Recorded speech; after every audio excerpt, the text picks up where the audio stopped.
السلام عليكم ورحمة الله وبركاته. نحمده ونستعينه ونستغفره ونؤمن به ونتوكل عليه ونعوذ بالله من شرور أنفسنا ومن سيئات أعمالنا. من يهد الله فلا مضل له ومن يضلله فلا هادي له. ونشهد أن لا إله إلا الله وحده لا شريك له. ونشهد أن سيدنا ومولانا محمدا عبده ورسوله الذي أرسله بالحق بشيرا ونذيرا وداعيا إلى الله بإذنه وسراجا منيرا. فقد قال الله تعالى في كلامه المجيد والفرقان الحميد. জবান খুলুন, আমার সাথেই তেলাওয়াত করুন। أعوذ بالله من الشيطان الرجيم. بسم الله الرحمن الرحيم. تبت يدا أبي لهب وتب ما أغنى عنه ماله وما كسب سيصلى نارا ذات لهب وامرأته حمالة الحطب في جيدها حبل من مسد. عن ابن عباس رضي الله تعالى عنه قال: لما نزلت وأنذر عشيرتك الأقربين صعد النبي صلى الله عليه وسلم على الصفا فجعل ينادي: يا بني فهر يا بني عدي لبطون قريش حتى اجتمعوا. فجعل الرجل إذا لم يستطع أن يخرج أرسل رسولا لينظر ما هو. فجاء أبو لهب قريش قال رسول الله صلى الله عليه وسلم: أرأيتكم لو أخبرتكم أن خيلا بالوادي تريد أن تغير عليكم أكنتم مصدقين؟ قالوا نعم، ما جربنا عليك إلا صدقا. قال: إني نذير لكم بين يدي عذاب شديد. فقال أبو لهب: تبا لك سائر الأيام ألهذا ذمأتنا؟ فنزلت تبت يدا أبي لهب وتب. رواه البخاري. أو كما قال عليه الصلاة والسلام: إن الله وملائكته يصلون على النبي يا أيها الذين آمنوا صلوا عليه وسلموا تسليما. اللهم صل على محمد وعلى آل محمد كما صليت على إبراهيم وعلى آل إبراهيم إنك حميد مجيد. اللهم بارك على محمد وعلى آل محمد كما باركت على إبراهيم وعلى آل إبراهيم إنك حميد مجيد. بجيكي قول لا إله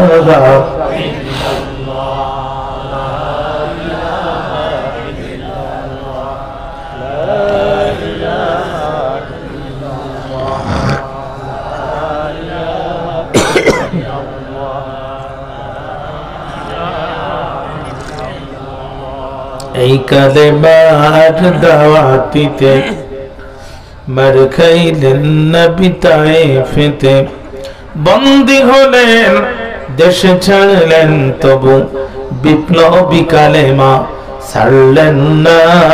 লা ইলাহা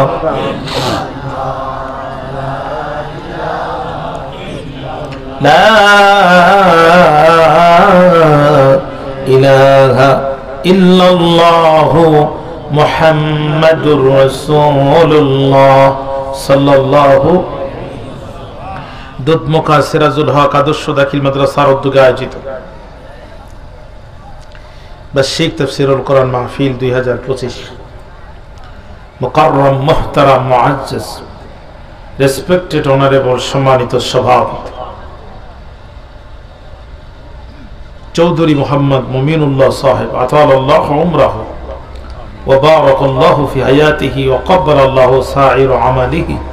আমরা চিৎকার করে বলছি আল্লাহুম্মা আমিন। আজকের মাহফিলের সম্মানিত প্রধান ওয়াইজ,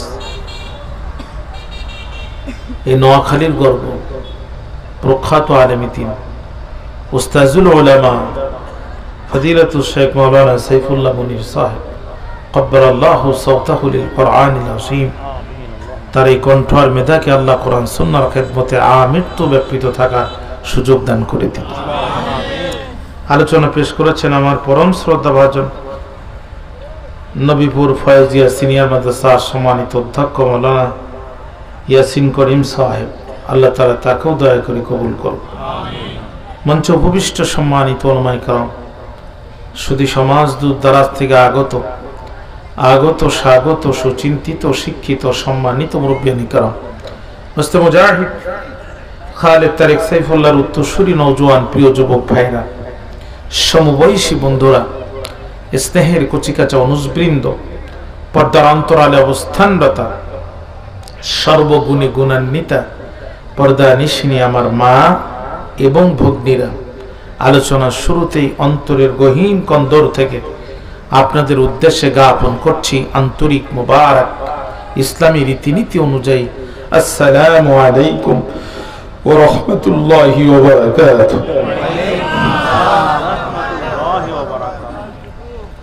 হৃদয়ের সবটুকু ভাব, আবেগ, প্রেম এবং ভালোবাসা কণ্ঠের আগে উদিত করে আবেগ আর অনুপ্রাণিত কণ্ঠে অবনত মস্তকে প্রশান্ত চিত্তে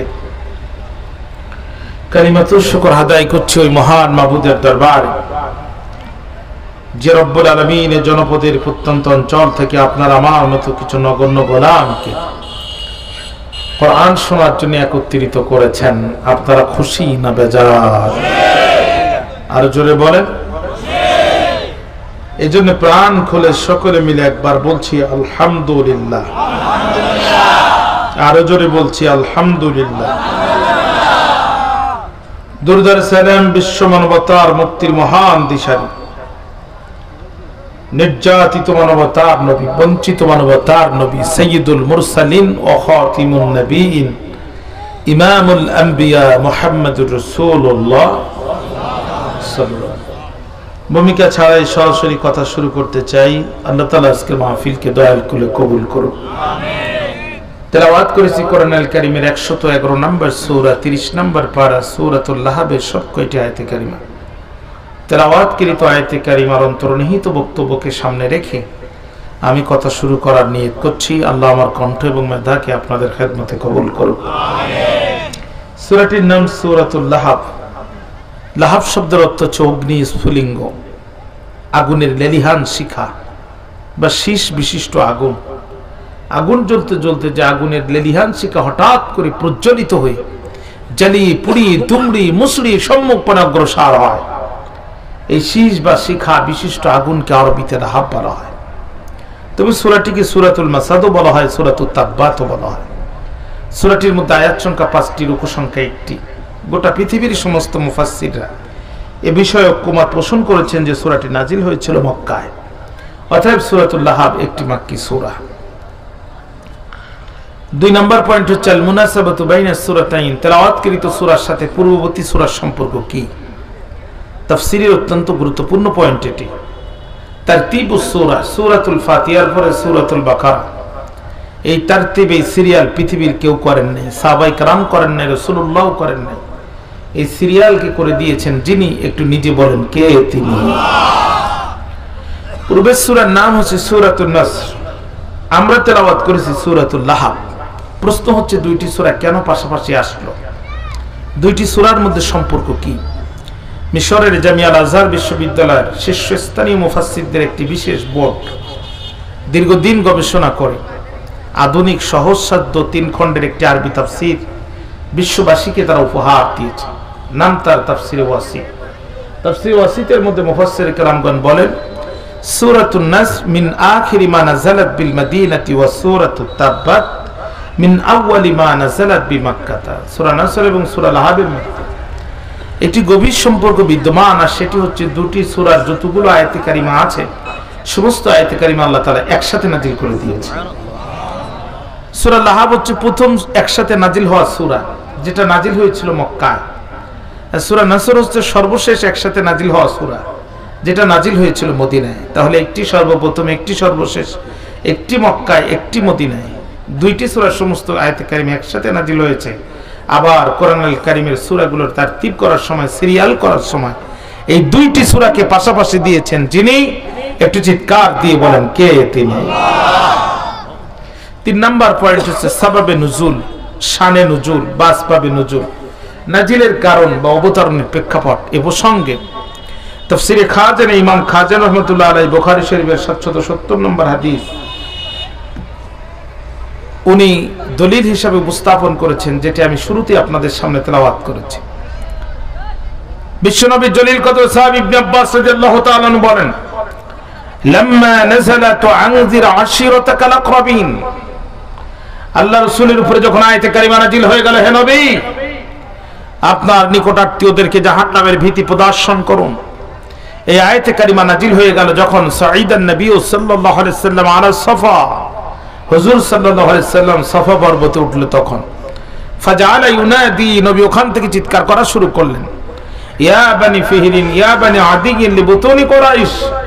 কুরাইশের অভ্যন্তরে ছোট্ট ছোট্ট গোত্রদের নাম ধরে রাসূলুল্লাহ চিৎকার করতে থাকলেন ততক্ষণ, হাত্তা জিতামাউ, তারা একত্রিত হলো না যতক্ষণ। রাসূলুল্লাহর এই আওয়াজ মক্কার প্রতিটি ঘরে সমানভাবে পৌঁছায় গেল। সুবহানাল্লাহ বলতে মন চায় না? আপনারা কি ঘুমায় গেছেন? খুব কষ্ট হয়। এখন নবীজির এই আওয়াজ শোনার সঙ্গে সঙ্গে মানুষগুলো সাফা পর্বতের দিকে পঙ্গপালের মতো দৌড়াচ্ছে। কিন্তু কিছু সংখ্যক মুরব্বী তো আছে, অসুস্থ মানুষ আছে, তারা যেতে পারবে না। তারা কি করলো? নবী সাহাবী ইবনে আব্বাস বলছেন, ফাজআলা রাজুলু ইযা লাম ইস্তাতি আইয়াখরুজা আরসালা রাসূলা, যারা বের হতে পারবে না তারা প্রতিনিধি পাঠালো লি আনজুরা মা হুয়া, কি হয়েছে দেখার জন্য। ফাজাবু লাহাব কুরাইশ, আবু লাহাব এবং কুরাইশের প্রত্যেকটি গোত্র চলে আসলো যখন। ক্বালা রাসূলুল্লাহ সাল্লাল্লাহু আলাইহি ওয়াসাল্লাম, আল্লাহ রাসূল বলল তখন, আরাইতাকুম লাও আখবারতুকুম, ও মক্কাবাসী তোমাদের অভিমত কি আমি মুহাম্মদ যদি বলি, আন্না খাইলান বিল ওয়াদি, ওই যে পাহাড়ের ওপাশে বিশাল সৈন্য বাহিনী প্রস্তুত আছে, তুরিদু আন তুগিরা আলাইকুম, যারা তোমাদের ধ্বংস করে দিতে চায়, আকুনতুম মুসাদ্দিকি, ও মক্কাবাসী আমি মুহাম্মদ জানতে চাই তোমাদের কি আমার কথা বিশ্বাস হয়? ক্বালু নাম, এক বাক্যে সবাই উত্তর দিল অবশ্যই বিশ্বাস হয়। বিশ্বাস না হওয়ার কোনো কারণ নাই। মা জাররাবনা আলাইকা ইল্লা সিদকা, জীবনে তোমাকে সত্য কথা ছাড়া একটি মিথ্যা কথা আমরা কোনোদিন বলতে দেখি নাই। তামাম জীবন একটি মিথ্যা বললেন না যিনি, আজ কেমন মিথ্যা বলবেন তিনি। বিশ্ব নবী ডাক দিয়ে বললেন, মক্কাবাসী বক্তব্য যদি তাই হয় তাহলে জেনে রাখো, ইন্নী নাযীরুল লাকুম বাইনা ইয়াদাই আযাবিন শাদীদ, শাদীদ, আমি তোমাদের মাঝে পরকালের ভীতি, পরকালের কঠিন শাস্তির ভীতি প্রদর্শনকারী। কোন কোন বর্ণনায় রাসূল বললেন ইন্নী রাসূলুল্লাহি ইলাইকুম জামিআ, আমি বিশ্ববাসীর জন্য নবী হয়ে এসেছি। এই কথা বললেন যখন সমস্ত কাফেররা মাথা নিচু করে দিল, তখন কিন্তু মাথা উঁচু করে দিল কে? পৃথিবীর এক নম্বর বেয়াদব যে নাম তার আবু লাহাব, সম্পর্কে নবীজির আপন চাচা। বন্ধু, আল্লাহ রাসূল পাহাড়ের উপরে, সমস্ত কাফেররা পাহাড়ের নিচে। আবু লাহাব শুধু মাথায় উঁচু করলেন না, চরম বেয়াদবির সীমা লঙ্ঘন করে আবু লাহাব পাহাড়ের নিচ থেকে হাত উঁচু করে রাসূলের দিকে তাকিয়ে আবু লাহাব অভিশাপ করে বলে, তাব্বাল্লাকা সাইরুল আইয়ামি আলিহাজা জামাতানা, ও মুহাম্মদ, বাপ দাদা 14 গোষ্ঠী ধর্ম চিরদিনের জন্য কবর রচনা করে দিয়া নতুন ধর্ম কায়েম করতে চাও, এই কথা বলার জন্য তুমি আমাদেরকে একত্রিত করেছ। তোমার একটি বক্তৃতা শোনার জন্য মক্কার আবাল বৃদ্ধ বনিতা, তরুণ তরুণী, কিশোর কিশোরী, যুবক যুবতী, নেতৃত্ব কর্তৃত্ব নেতৃত্ব স্থায়ী মন্ত্রিত্ব ব্যক্তিবর্গ নিজেদের অগণিত ঝামেলা অসংখ্য ব্যস্ততাকে উপেক্ষা করে পাহাড়ের তলে সমবেত হয়েছে। আর তুমি বলছো ইন্নী নাযিরুল লাকুম বাইনা ইয়াদাই আযাবিন শাদীদ, তুমি বলছো ইন্নী রাসূলুল্লাহি ইলাইকুম জামিআ। কাজী তাব্বাল্লাকা সাইরুল আইয়াম, তোমার জীবনের প্রতিটি দিন ধ্বংস হয়ে যাক। আলিহাজা জামাতানা, এই জন্য তুমি আমাদেরকে একত্রিত করেছো। সহজে বোঝা গেল সমাজের আবু লাহাবদের কাছে আল্লাহর কোরআনের কথার কোনো মর্যাদা নাই, এদের কাছে কোরআনের তাফসীর মাহফিলের থেকে যাত্রার প্যান্ডেল আর পুতুল নাচের মর্যাদা বেশি, ঠিক না? এই জন্য এরা পুতুল নাচ যাত্রার মেলাকে উন্মুক্ত করে দেয় আর কোরআনের মাহফিলে 144 ধারা জারি করে দেয়।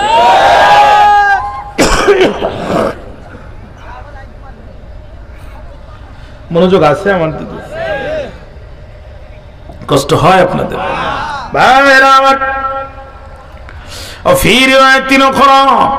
অন্য বর্ণনায় এসেছে আখাযা বিয়াদি হাজারা, আবু লাহাব হাতের মধ্যে নিয়েছে পাথর। লিয়ারমিয়ান নবী সাল্লাল্লাহু আলাইহি ওয়াসাল্লাম, আবু লাহাব পাথর দিয়ে আল্লাহর নবীকে আঘাত করতে চায়, পাথর ছুটতে চায়। আল্লাহ ডাক দিয়ে বলে, জিবরাইল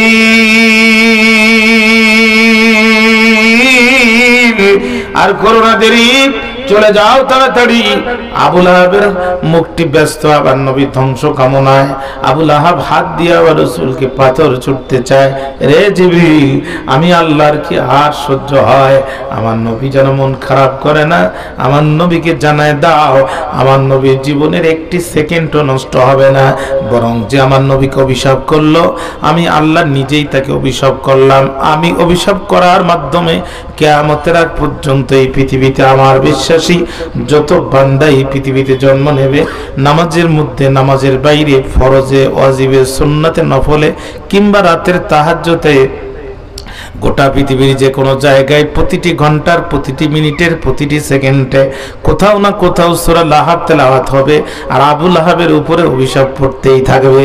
জিবরিল আমিন চলে আসলেন, সূরাতুল লাহাব নাজিল হয়ে গেল। তাব্বাত ইয়াদা আবি লাহাবি ওয়া তাব্বা। চিৎকার করে একবার বলা যাবে কি আল্লাহু আকবার। আমি প্রথমে সূরাটির পরিচিতি বলেছি, এরপরে তেলাওয়াতকৃত সূরার সাথে পূর্বের সূরার সম্পর্ক বলেছি, তারপরে একটি হাদিস দিয়ে সূরাটির শানে নজুল নাজিলের কারণ আমি আলোচনা করে ফেলেছি। এখন যদি আমি আপনাদের অনুমতি পাই তাহলে ভিতরে ব্যাখ্যা একটু ঢুকতে চাই। রাজি আছেন আপনারা? আল্লাহ তাআলা আজকের মাহফিলকে কবুল করুক। যেরকম তাব্বাত শব্দের অর্থ হচ্ছে হালাকাত, খাসিরাত, ধ্বংস হয়ে যাক, নিপাত যাক, নিঃশেষ হয়ে যাক। ইয়াদা দুই হাত, মূলত আরবিতে ইয়াদুন শব্দের অর্থ হচ্ছে হাত। ইয়া জবর ইয়া, দাল দ্বীপের দাল। ইয়াদুন শব্দের অর্থ হচ্ছে হাত। ইয়াদুন শব্দটা আরবি গ্রামারে বলা হয় ওয়াহেদ, বাংলায় বলে এক বচন।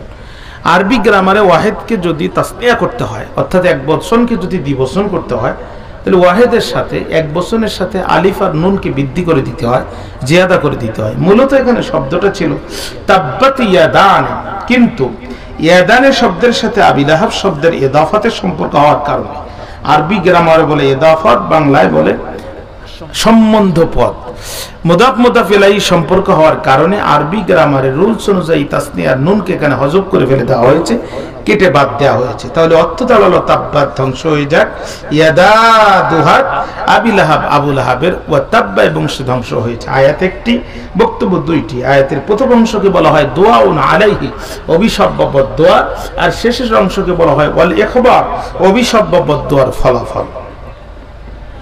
কোরআন বুঝতে গেলে আরেকটি গুরুত্বপূর্ণ কিতাব আপনাকে অবশ্যই বুঝতে হবে, সেটা হচ্ছে বালাগাত। যারা বালাগাত বুঝবে না তারা কোরআনের সঠিক স্বাদ পাবে না।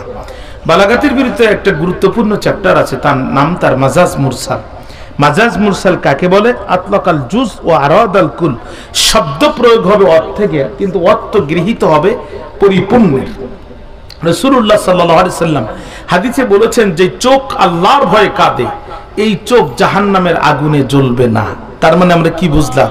যে লোকটি যদিও জাহান্নামে যাবে, আল্লাহ চোখ দুটো তুলে জান্নাতে দেবে। আসলে কি তাই না? ওয়াল মুরাদু কুল্লুহু, তার মানে যে চোখগুলো আল্লাহ ভয়ে ভীত সন্ত্রস্ত হয়ে ক্রন্দন করবে, এই চক্ষু বিশিষ্ট মানুষগুলিকে আল্লাহ করছেন কালো জাহান্নামের আগুনের ইন্ধন বানাবেন না। জোরে কন্যা সুবহানাল্লাহ। অনুরূপ ভাবে তাব্বাত ইয়াদা আবি লাহাব, আবু লাহাবের দুহাত ধ্বংস হোক। তার মানে কি আবু লাহাব লোকটা ভালো থাক, শুধু হাত দুটো ধ্বংস হয়ে যায় না। ওয়াল মুরাদু কুল্লুহু, তার মানে আবু লাহাব নিজেই ধ্বংস হয়ে যায়। এখানে কিয়াসের দুইটা কথা আছে। একজন আরেকজনকে হুমকি দেয় যখন, হুমকি বোঝেন তো আপনারা? থ্রেট, থ্রেট এটি দেয় যখন, কয়টা হাত ব্যবহার করে? কথা কন না কেন? পাগলও কিন্তু দুই হাত দিয়ে হুমকি দেয় না, দেয়? হুমকি হয়ে যে দেখেন, তোরে যদি আমি বসুরাটে পাই তোর চামড়া তুলি ফেলবো, বলে না? আর ও বলে মিয়া বসুরাট কি তোর বাবা? তোরে যদি আমি পাই চামড়াও তুলবো, এসিআই কোম্পানির লবণও লাগাবো। এই যে একজন আরেকজনকে যখন হুমকি দেয় তখন কয়টি হাত ব্যবহার করে? একটা। আল্লাহ রসুল পাহাড়ের উপরে, আবু লাহাব পাহাড়ের নিচে ক্ষিপ্ত হয়ে রসুলকে অভিশাপ দিচ্ছে, হাত ব্যবহার করছে কয়টা? একটু জোরে কর না কেন? একটা। হাতের মধ্যে নিয়েছে পাথর। এখন নিচ থেকে খুব উপরে কোনো কিছু ছুটতে হয় যখন, কয়টি হাত ব্যবহার করে তখন? তখনও একটা। দুই হাত দিয়ে কিন্তু আপনি খুব বেশি উপরে দিতে পারবেন না, পারবেন? কিন্তু আপনি এক হাত দিয়ে যদি দেন একটু মাজা কোমর দুলাইয়া, তাহলে অনেক উপরে দিতে পারবেন। তাহলে আবু লাহাব রাসূলকে বদদোয়া দেওয়ার সময় হাত ব্যবহার করলো একটা, আবার পাথর ছোড়ার সময় হাত ব্যবহার করলো একটা। প্রশ্ন হচ্ছে আল্লাহ কেন বললো তাব্বাত ইয়াদা আবি লাহাব, আবু লাহাবের দু হাত ধ্বংস হোক? ওর আরেকটি হাত তো কোনো অপরাধ করেনি। কথা বলেন না কেন? সমস্ত বিচারকদের সৃষ্টিকর্তা যিনি, আল্লাহ সুবহানাহু ওয়া তাআলা তিনি। তাহলে আপনাদের কি মনে হয় যে আল্লাহ ওর আরেকটি হাতের উপর অবিচার করেছে? নাউজুবিল্লাহ। ভাইরা বলে যাবেন না আপনারা, ডান হাত কিছুই করতে পারে না বাম হাতের সহযোগিতা ছাড়া, ঠিক না? তীর নিক্ষেপ করবেন যখন, ডান হাত দিয়ে নিক্ষেপ করতে পারবেন না ততক্ষণ, বাম হাত দিয়ে ধনুক ধরবেন না যতক্ষণ। বাম হাত দিয়ে ধনুক ধরবেন যখন, ডান হাত দিয়ে তীর নিক্ষেপ করা সহজ হবে তখন। 90% মুসলমানের দেশে আল্লাহর কোরআনের মাহফিলে সরাসরি বাধা দিল যারা, আবু লাহাবের ডাইরেক্ট ডান হাত তারা, আর পিছন দিক থেকে প্রশাসনিক সহযোগিতা দিল যারা, আবু লাহাবের বাম হাত তারা। ঠিক না? আল্লাহর কোরআনের মাহফিলে যারা ডাইরেক্ট বাধা দেয়, এই হাতগুলো সরাসরি আবু লাহাবের ডান হাত, আর পিছন দিক থেকে প্রশাসনিক সহযোগিতা দ্বারা যায়, এইগুলো হচ্ছে আবু লাহাবের বাম হাত। এই জন্য আল্লাহ বলছে তাব্বাত ইয়াদা আবি লাহাব, আবু লাহাবের ডান হাত ধ্বংস হোক ও সহযোগিতার বাম হাত ধ্বংস হোক। রূপক অর্থে মানুষের হাত দুইটি, প্রকৃত অর্থ হাত দুইটি, রূপক অর্থেও হাত দুইটি। রাস্তায় দুইজন মানুষ গন্ডগোল করছে, একজন ডায়াবেটিসের রোগী, ঠিক মতো চোখে দেখে না, ঠিক মতো হাঁটে না, ঠেলা মারলে দাঁড়ায় না, কিন্তু প্রধান উপদেশটাকে মোবাইলে পেতে তার 5 মিনিটের বেশি সময় লাগে না।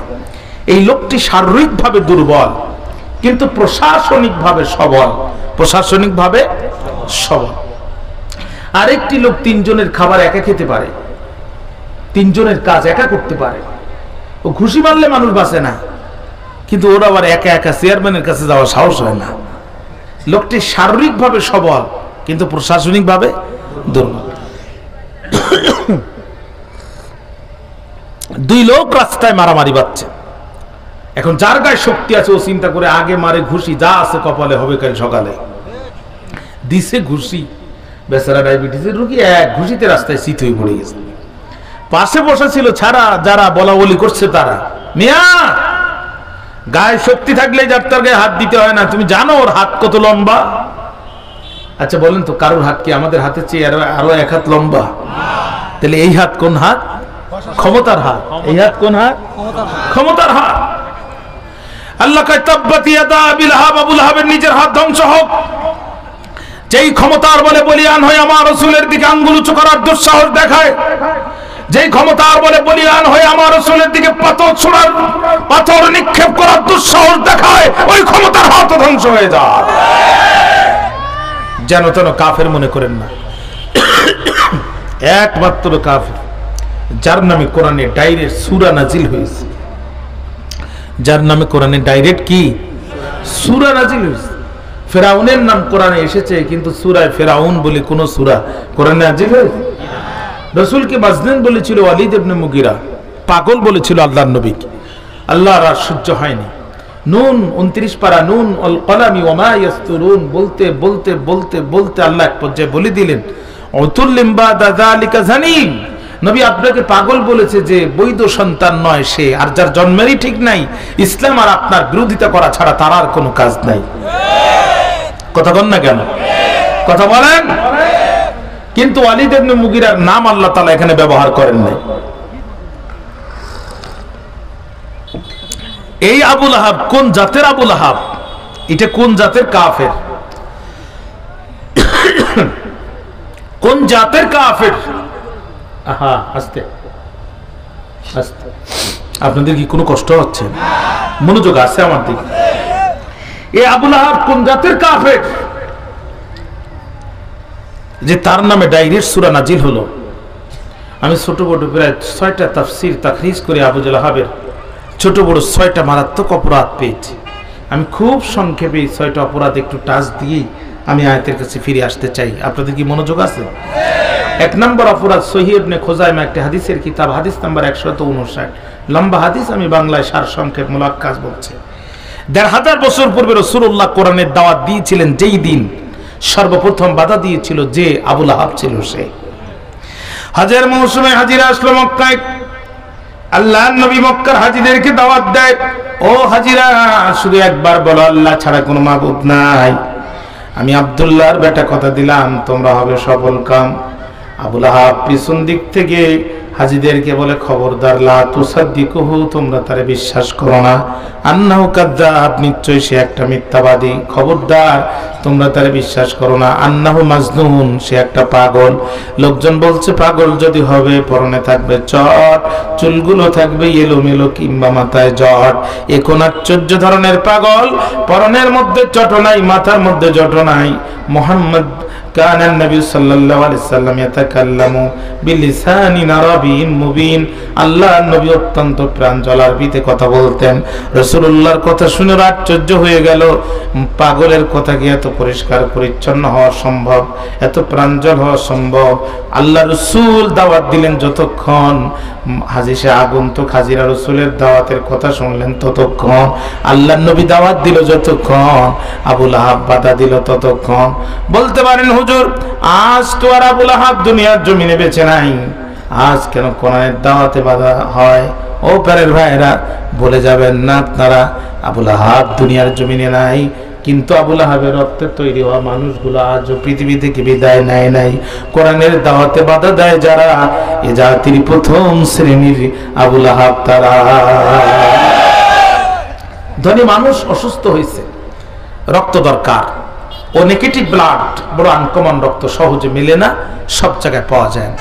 হঠাৎ করে এক কৃপণের রক্তের সাথে মিলে গেছে। কৃপণকে ধনী মানুষ বলছে ভাই রক্ত দিতে হবে। কৃপণ বলছে লোক আর খুঁজে পাওনি দেশে, আমি ভাতই ঠিক মতো খাই না, আমি কি রক্ত দেওয়া ফেলে? আর ধনী মানুষের সাথে লোকজন ছিল, কৃপণকে জোর করে ধরে হসপিটালে ভর্তি করে 3 ব্যাগ রক্ত নিয়ে নিয়েছে। কৃপণকে আল্লাহ আমার তো সব নিয়ে নিল। রক্ত নিয়ে শেষ, সোনার বাংলাদেশ ধনী মানুষ টেবিলে ড্রাগ টান দিল, চেক বাহির করে 3 লক্ষ টাকার চেক লিখে কৃপণের হাতে দিল। কৃপণ চেকটি হাতে নিল আর দেখলো, মুচকি হাসি দিয়ে বলছে ভাই অসুবিধা নাই, আমি আরো একবার রক্ত দিতে চাই। ধনী মানুষ বলছে এখন লাগবে না, তবে লাগবে যখন তোমাকে টেলিফোন করা হবে তখন। 1 মাস পরে টেলিফোন করছে, ভাই রক্ত দরকার। ধনী মানুষ কৃপণ বলতেছে কোথায় আসতে হবে শুধু বলেন একবার।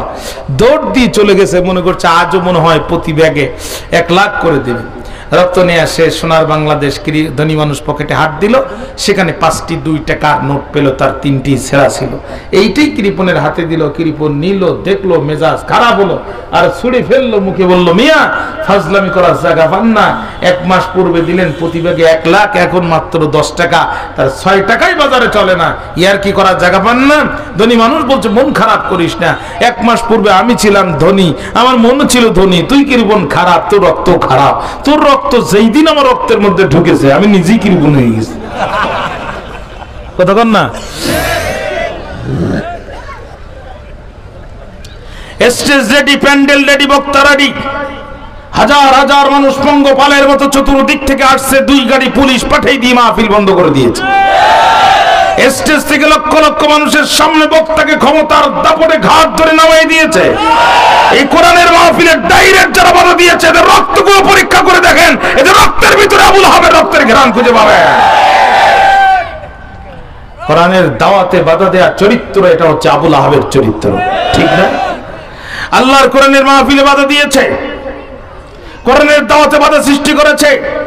রমজান মাসে নারীরা একত্রিত হয়ে কোরআন তেলাওয়াত করেছে, তাদেরকে জঙ্গি বলে ধরে নিয়ে কারাগারে ঢুকায়েছে, হাইকোর্ট থেকে তাদেরকে জামিন দিয়ে নিয়ে আসতে হয়েছে।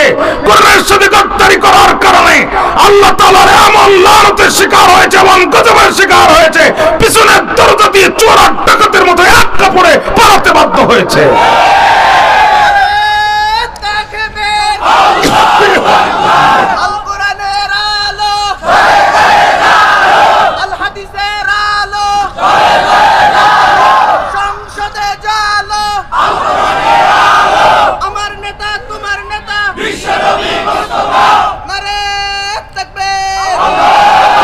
এতদিন জানতাম পিছনের দরজা দিয়ে চোর পালায়, ডাকাত পালায়, সন্ত্রাসী পালায়, পিছনের দরজা দিয়ে কোন রাষ্ট্রনায়ক পালায়। এটা পৃথিবীর ইতিহাসের খুব নিকৃষ্টতম উদাহরণ। কথা বলেন না কেন?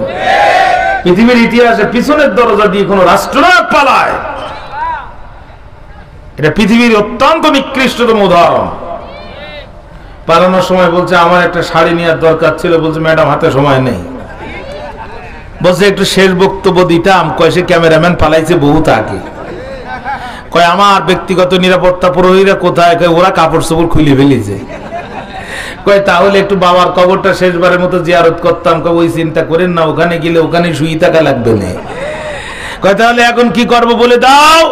লোকজন টাকা নিতে হয়, কয় পিছনের দরজা দিয়ে বেরিয়ে যাও, যাদের দালালি করেছে তাদের দেশে চলে যাও। 20 বছর আগে মুফাসসিরে কোরআন আল্লামা দেলোয়ার হোসেন সাঈদী রাহিমাহুল্লাহ অত্যন্ত দাত্তহীন কণ্ঠে স্পষ্ট ভাষায় সতর্ক করেছিল, টুপি দাড়ি পরলে রাজাকার বলো, ইসলামের পথে চললেই মৌলবাদী বলে গালাগালাজ করো। এদেশের মৌলবাদীরা যেই দিন মূল শিকড় ধরে ঝাঁকি দিবে, মামুর বাড়ি দিল্লি যেয়ে পড়বা। 3.5 ঘন্টা হেলিকপ্টার আকাশে উড়েছে, কোথাও জায়গা হয়নি, শেষ পর্যন্ত দিল্লিতে জায়গা হয়েছে। ঠিক না? ঠিক না? এখন ওখানে বসে শুধু স্টেডিয়ামে খেলা দেখতে হবে, কিছুই করার থাকবে না। আমরা তো এটা চাইনি, আমরা চেয়েছিলাম শুধু পদত্যাগ করেন। আল্লাহ কয় না, তোদের উপরে নির্যাতনের তোরা ভুলে গেল, আমি তোদের রব ভুলি নাই। যে অপরাধ ওরা করেছে পদত্যাগে ওদের শাস্তি হবে না। তোরা চাস পদত্যাগ, তোরা তো বোকা, চাইতে জানিস না। তোরা চাচ্ছিস পদত্যাগ, আমি আল্লাহ করব দেশ ত্যাগ। অত্যন্ত বেইজ্জতি করে পিছনের দরজা দিয়ে আল্লাহ তাআলা পালাতে বাধ্য করেছে। আজ হোক কাল হোক, এই সমস্ত মানুষকে যারা সরাসরি হত্যা করে, এদেরকে কখনো আর এদেশের মাটিতে দাঁড়াতে দেওয়া হবে না ইনশাআল্লাহ। ঠিক না? আহা আহা, কোরআনের দাওয়াতে যারা বাধা দেয়, এদের পরিণতি কি হয় চোখের সামনে দেখিয়ে দিয়েছে আল্লাহ। আবুল আহাবের 1 নম্বর অপরাধ ছিল কোরআনের দাওয়াতে ডাইরেক্ট বাধা দেয়া। 2 নম্বর অপরাধ ছিল নবীজির বাবার নাম ছিল আব্দুল্লাহ, কিন্তু আল্লাহ রাসূল তার জন্মের পূর্বেই তার পিতাকে হারিয়েছিলেন। এজন্য নবীজির কলিজায় বড় কষ্ট ছিল। রাসূলুল্লাহর দ্বিতীয় পুত্র সন্তান যখন হলো তখন আল্লাহর নবী বাবার নামের সাথে নাম রেখে তার নাম রাখলেন আব্দুল্লাহ। মানে রাসূলুল্লাহ যখন তার সন্তান আব্দুল্লাহকে আব্দুল্লাহ বলে ডাকবে আর আব্দুল্লাহ ডাকের জবাব দিবে, নবীজি মনে করবে এটা আমার সন্তান নয়, আমার বাবা আমার ডাকের জবাব দিচ্ছে। জোরে কন্যা সুবহানাল্লাহ। এই আব্দুল্লাহ মারা গেল যখন মক্কার 5 জন কুফফার, তার মধ্যে 1 নাম্বার হচ্ছে আবু লাহাব। মক্কার মানুষের দরজায় দরজায় যে কড়া নাড়ে আর কয়, মক্কাবাসী তোমরা জানলে হবে খুশি, ও মক্কাবাসী তোমাদের আর ভয় নাই, মুহাম্মদ মৃত্যুর পরে তার নামটা মুখে নেয়ার মতো আর কেউ নাই। তার যে সর্বশেষ একটি পুত্র সন্তান ছিল গত রাতে সেও মারা গেল, মুহাম্মাদের লেজ কাটা গেল। মক্কার প্রত্যেকটি বাড়িতে আবু লাহাব এই অপপ্রচার করতেছিল। যখন আল্লাহ কয় জিবরিল আর করিসটা দেরি চলে যা, তাড়াতাড়ি আমার নবীকে জানায় দে ইন্না আতাইনাকাল কাউসার। আমার নবী যেন মন খারাপ করে না, আমার নবীকে চিন্তা করার নাহি দরকার, আমি তারে দিয়েছি হাউজে কাউসার। আমার ভাইরা, আমার বন্ধুরা, তাহলে আবু লাহাবের দ্বিতীয় অপরাধ ছিল রাসূলের বিরুদ্ধে অপপ্রচার করা। আজকে মিডিয়ার ইলেকট্রনিক বসে, ইলেকট্রনিক আর প্রিন্ট মিডিয়ায় বসে রাসূলের উত্তরসূরি, নবীর উত্তরসূরি ওলামায়ে কেরামের বিরুদ্ধে মিথ্যা তথ্য সম্প্রচার করে যারা, এই জাতির দ্বিতীয় শ্রেণীর আবু লাহাব তারা। কথা কি বুঝতে পেরেছেন? 3 নাম্বার, আল্লাহ রাসূল যখন কোরআনের দাওয়াত দিলেন মক্কার কাফেররা নবীর পরিবারের উপরে অবরোধ দিয়ে দিল। এই অবরোধের বুদ্ধিদাতা ছিল খোদ আবু লাহাব। আপন চাচা নবীর পরিবারের কাছে গম বিক্রি করতে পারবে না, আটা বিক্রি করতে পারবে না, রুটি বিক্রি করতে পারবে না। রাসূলের পরিবারের কাছে নিত্য প্রয়োজনীয় জিনিস বিক্রি করবে যারা, অবরোধের শিকার হবে তারা। না খেয়ে খেয়ে রাসূলের পরিবারে কামসারা পেটের সাথে পিঠ লেগে গেল। ভাইরা আমার, বর্ণনায় এসেছে এক পর্যায়ে রাসূলের পরিবারের সদস্যরা গাছের ছালার পাতা খাওয়া শুরু করলো। তৃণলতা ভোজী প্রাণীর বাথরুম যেমন সবুজাকার হয়, রাসূলের পরিবারের সদস্যদের বাথরুমও কোটি কোটি সবুজাকার ধারণ করলো। ঠিক সেই সময় বিদেশি একটি কাফেলা কিছু খাদ্য খাবার নিয়ে বিক্রি করতে আসলো। আবু লাহাব সেখানে উপস্থিত হলো। ও ব্যবসায়ী ভাইরা আসো যারা, শুনো, তারা এই পরিবারের কাছে কোনো কিছু বিক্রি করার অনুমোদন নাই, বিক্রি করবে যারা বিপদে পড়বে তারা, কিন্তু চিন্তা করবে না তোমরা। আনা সাহিবুল কিন্তর, আমি আবু লাহাব মক্কার ফাইন্যান্স মিনিস্টার, কোন জিনিসের কত দাম ভালো জানা আছে আমার। সুতরাং তোমরা যেই জিনিসের দাম 1 টাকা ওই জিনিসের দাম পাবো 10 টাকা। আমি তোমাদের সমস্ত মালামাল 10 গুণ বেশি লাভ দিয়ে কিনতে চাই, যদি তোমাদের মর্জি হয়। রাজি আছো যারা যারা আমার পাঁচিলের মধ্যে প্রবেশ করো তারা তারা। লোভী ব্যবসায়ী যারা, এই ঘোষণার পরে আবু লাহাবের পাঁচিলের মধ্যে প্রবেশ করলো তারা। আর প্রবেশ করলো যখন বিপদে পড়লো তখন আবু লাহাব মেন গেটের দরজা আটকায় দিল আর বলল, আমার চেহারার দিকে তাকাও, ভালো করে দেখে নাও। আনা সাহিবুল কিন্তর, আমি মক্কার ফাইন্যান্স মিনিস্টার, কোন জিনিসের কত দাম ভালো জানা আছে আমার। অর্থাৎ যেই টাকা দিয়ে করছো করায়, একই টাকা দিয়ে করবা বিক্রয়। একটু ইকু দিয়ে দেন না, আমার তো গলা টানে। মাইকের সার্ভিস খুব একটা ভালো মনে হচ্ছে না আমার কাছে, একটু বাড়ায়। আমার পরে কি আর কোনো বক্তা আছে? তো যা আছে সব দেন, বাড়ান। সাউন্ড নাই তাই না? তো আমি বুঝতে পারতেছি, একটা আওয়াজ দেন তো, আল্লাহু আকবার। কষ্ট হচ্ছে না তো আপনার? মনোযোগ আছে তো?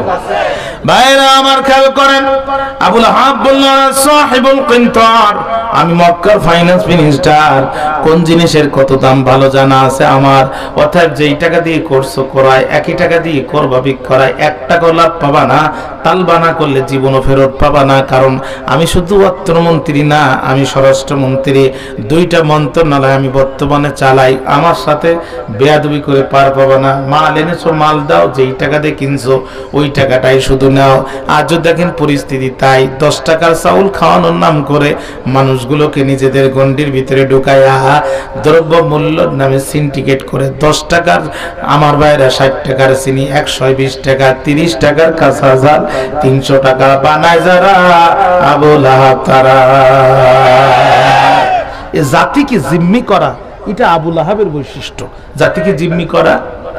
এখানে একটা চেয়ার খালি আছে, আপনারা বললেন চেয়ারে বসেন, কি করবো? ব্রিজের টোল নেবেন, জমির খাজনা নেবেন, বিদেশের সাহায্যে টাকা আসবে, অ্যাকাউন্টে জমা দিবেন। রাস্তা খারাপ হবে, সেখানে ঠিক করবেন সেখানে যেখানে ব্রিজ কালভার্ট দরকার দিবেন, বারবার শিক্ষকদের বেতন দেবেন, লেখাপড়া ঠিক রাখবেন, পুলিশের বেতন দিয়ে আইন শৃঙ্খলা ঠিক রাখবেন, সেনাবাহিনীর বেতন দিয়ে স্বাধীনতা অক্ষুণ্ণ রাখবেন। চেয়ারটা চিরদিনের জন্য না, 5 বছর আপনি চেয়ারের কেয়ারটেকার, এই 5 বছর রাষ্ট্রটা চালাবেন, এরপরে আবার আমাদের চেয়ার আমাদের কাছে ফেরত দিবেন। ভাইরা আমার ভুলে যাবেন না, যদি আপনি ভালো করেন তাহলে আপনাকে আবার বসাবো, আর যদি আপনি ভালো না করেন তাহলে আর একজনকে বসাবো। জনগণের দেয়া আমানতের চেয়ারে বসে উল্টা জনগণের দেয়া বন্দুক জনগণের কাঁধের দিকে তাক করে জাতিকে জিম্মি করে চেয়ারটা 5 বছরের জায়গায় 20 বছর ব্যবহার করে যারা, আবুল আহাব তারা। কথা কি বুঝতে কষ্ট হচ্ছে? ঘুমায়েন না, ঘুমাতে না, চা খান একটা। মনোযোগ আছে আমার দিকে? মনোযোগ আছে? তাহলে 3 নাম্বার বৈশিষ্ট্য। 4 নাম্বার দেখেন, আল্লাহ রাসূল সিজদায় আবুল আহাব পাশ দিয়ে যায়। আবুল আহাব তার প্রতিবেশী উকবা বিন আবি মুঈনকে ডাক দিয়ে বলছে, মুহাম্মদ তো সিজদায়, ওই যে উঠে নারী বুড়িটাকে একটু মুহাম্মাদের মাথার উপরে চাপায় দেয়া যায়। উকবা বিন আবি মুঈন এই নির্দেশ পাওয়ার পরে উটের নারী বুড়ি নিয়ে চাপায় দিল রাসূলুল্লাহর উপরে। ফাতিমা রাদিয়াল্লাহু তাআলা এই চাপায় দিল যখন নবীজির নিঃশ্বাস বন্ধ হয়ে আসলো, তখন ফাতিমা রাদিয়াল্লাহু তাআলা আনহা দূর থেকে দেখে দ্রুত দৌড়ে আসলেন, উটের নারী বুড়ি সরায় নিল। যখন আল্লাহ রাসূল সিজদা থেকে উঠে বসলেন, তখন সেকালের আবুল আহাবরা নবীজির মাথার উপরে উটের নারী বুড়ি চাপায় দিত। আজকে আবুল আহাবরা রাসূলের উত্তরসূরিদের উপরে মিথ্যা মামলা চাপায় দেয়, ঠিক না?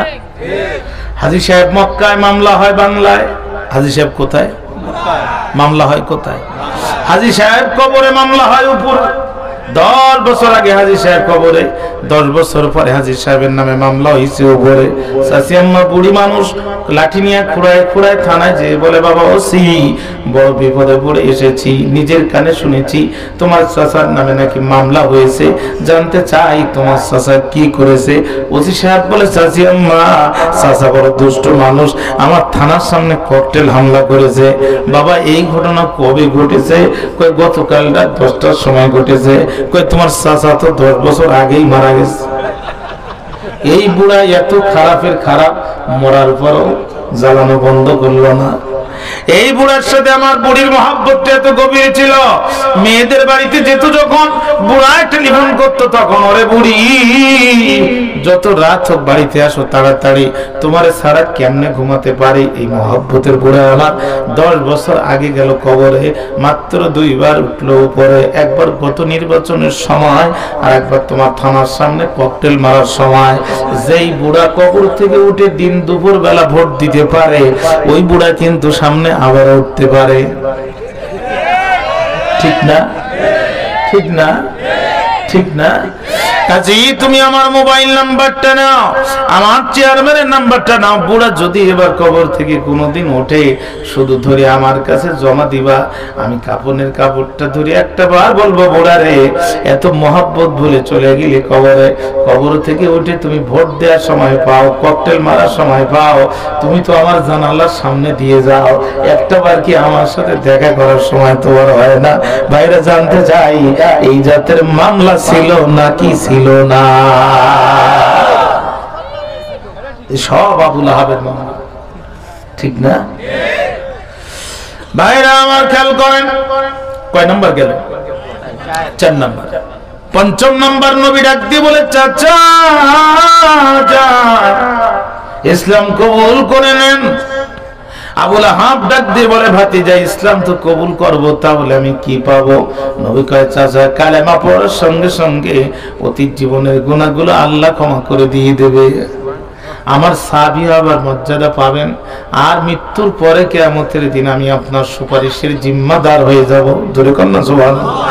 আবুল আহাব কয়, ভাতিজা আর কি পাবো?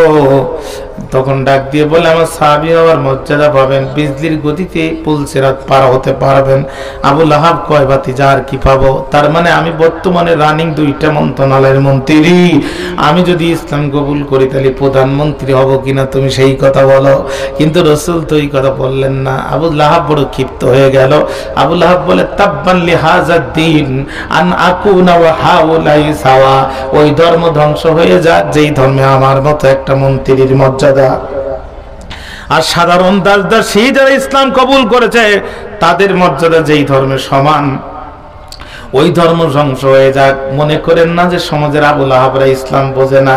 ওরা যে ইসলাম বোঝে এটা আপনার আমি বুঝি না। ওরা জানে কমিউনিজম নিজের দেশে আত্মহত্যা করে মারা গেছে, সেকুলারিজম গোটা পৃথিবীতে আর যুদ্ধ বাধায় দিয়েছে, ন্যাশনালিজম বহু তাকে ব্যর্থ হয়েছে। অশান্ত যুদ্ধের ডামাডোলে এই পৃথিবীতে শান্তি যদি প্রতিষ্ঠিত করতে হয়, ইসলাম ছাড়া কোনো বিকল্প জীবন ব্যবস্থা পৃথিবীতে নাই। অর্থাৎ আগামীর সূর্য ইসলামের সূর্য, আগামীর বাংলাদেশ কোরআনের বাংলাদেশ, আগামীর বাংলাদেশ ইসলামের বাংলাদেশ। আইবির শাসন, বঙ্গবন্ধুর ভাষণ যে কেটেছে খাল, এরশাদের নানান তাল, ফখরুদ্দিন মঈনুদ্দিন সবকিছু দেখা শেষ, সামনে আল কোরআনের বাংলাদেশ। এটা ওরা জানে, এটা ওরা বোঝে, এটা ওরা মানে, এটা ওরা বিশ্বাস করে। কিন্তু দুনিয়ার সামান্য মেম্বারি, সামান্য চেয়ারম্যানি, সামান্য নেতৃত্ব, সামান্য কর্তৃত্ব, সামান্য মন্ত্রিত্ব পাওয়ার জন্য মুসলমানের সন্তান হয়ে আইডি কার্ডে মুসলিম নাম ব্যবহার করে ইসলামের প্রয়োজনে কিংবা নবীর অপমানে রাজপথে দাঁড়িয়ে নারাই তাকবীরের আওয়াজ দিতে পারে না যারা, বড় স্বার্থবাদী আবু লাহাব তারা। আমার কথা বুঝা যায়? আমার ভাষা বুঝেন তো? আপনারা পানিরে কি করেন? আমরা পানিরে পানি কই, আপনারা হানি করেন। আমার ভাষা বুঝতে তো কষ্ট হয় না। আমার মনের ভাব আমি কি বুঝাতে চাচ্ছি এটা কি বুঝতে পারেন আপনারা? আল্লাহ পাক কবুল করুক। জোর কোন আরো জোরে করেন। এরা দুনিয়ার কুকুর, এরা জানে ইসলাম ছাড়া শান্তি হবে না। মুসলমানের সন্তান পরিচয় দেয় আর মানব রচিত জীবনের পিছনে দৌড়ায়। পরিষ্কার কথা শুনে নেন, আল্লাহকে বাদ দিয়ে যারা গাছকে সিজদা করে, আল্লাহকে বাদ দিয়ে যারা মাছকে সিজদা করে, এরা যেমন মুশরিক, আল্লাহর আইন বাদ দিয়া মানব রচিত আইনের পিছনে যারা আন্দোলন সংগ্রাম করে, জীবন যৌবন ব্যয় করে, এরা ঠিক তেমনই মুশরিক। এ ব্যাপারে কোনো সন্দেহ নেই। আল্লাহ তুমি আমাদের জীবনকে ইসলামের জন্য কবুল করো। কয় নাম্বার গেল? এবার আসেন 6 নাম্বার। নবী ঈসা বিতারিক রাদিয়াল্লাহু তাআলা আনহু বলেন, আমি জিলমাজাজের বাজারে ছিলাম। কুনতু ফি সুকি জিলমাজাজ, আমি জিলমাজাজের বাজারে ছিলাম। এমন সময় দেখলাম মিষ্টভাষী, মধুর হাসি একটা মানুষ মানুষকে দাওয়াত দিচ্ছে, ইয়া আইয়ুহান নাস কুলু লা ইলাহা ইল্লাল্লাহ তুফলিহুন। ও মানুষেরা, শুধু একবার বলো আল্লাহ ছাড়া কোনো মাবুদ নাই, আমি আব্দুল্লাহর বেটা মুহাম্মদ বলে দিলাম, তোমরা হবে সফল কাম। জোরে কন্না সুবহানাল্লাহ। নবী সাহাবী তো আরেকবার আমি দেখলাম এই মহান মানুষটি মানুষদেরকে দাওয়াত দিচ্ছে, যখন পিছন দিক থেকে আরেকটা মানুষ তারে ধাক্কা দিচ্ছে, তখন তার ধাক্কায়, এক একটা ধাক্কায় এই মহান মানুষটির পা ফেটে ফিনকি ধরে রক্ত বাইর হয়ে যাচ্ছে। আমি জিলমাজাজের ব্যবসায়ীদেরকে জিজ্ঞাসা করলাম, ও জিলমাজাজের ব্যবসায়ী যারা আসো, যারা শোনো, তারা জলদি করে বলো তোমরা এই দুইজন কারা? তখন বলেছিল জিলমাজাজের ব্যবসায়ীরা প্রথম জন দাওয়াত দিচ্ছেন যিনি, হুয়া মুহাম্মদ ইয়াজামু আন্নাহু নবী, তার নাম মুহাম্মদ, সে দাবি করতেছে সে নবী। আর পিছন দিক থেকে ধাক্কা দিচ্ছে যে আম্মুহু ইয়াজামু আন্নাহু কাযাব, আর পিছন দিক থেকে ধাক্কা দিচ্ছে যে তার চাচা আবু লাহাব, সে তার দাবি হচ্ছে সে মিথ্যাবাদী। নবী সাহাবী তারেক বলেন, আমি লক্ষ্য করে দেখলাম আবু লাহাবের এক একটি ধাক্কায় দুজাহানের নবীজির পা ফেটে যাচ্ছে, রক্ত বাইর হচ্ছে। তাহলে নবীজির রক্ত নিজে হাতে ঝরাইছিল যে আবু লাহাব ছিল সে। আজ নবীর উত্তরসূরিদের রক্তে রঞ্জিত করে যারা, এই জাতির আবু লাহাব তারা। কথা বুঝতে কষ্ট হয়। আমি কতক্ষণ বলবো? আপনাদের কষ্ট হচ্ছে তো? 3টা তাকবীর দেন, আল্লাহু আকবার। এই তাকবীর হবে না, আরো একটু আল্লাহু আকবার। যে তাকবীর দিচ্ছেন এসব 5 আগস্টের আগের তাকবীর, একটু বর্তমান তাকবীর দেন। আরো জোরে কোন আল্লাহু আকবার। বক্তৃতা লম্বা করার সুযোগ নেই, আয়াতে কারিমা নাজিল হয়ে গেল।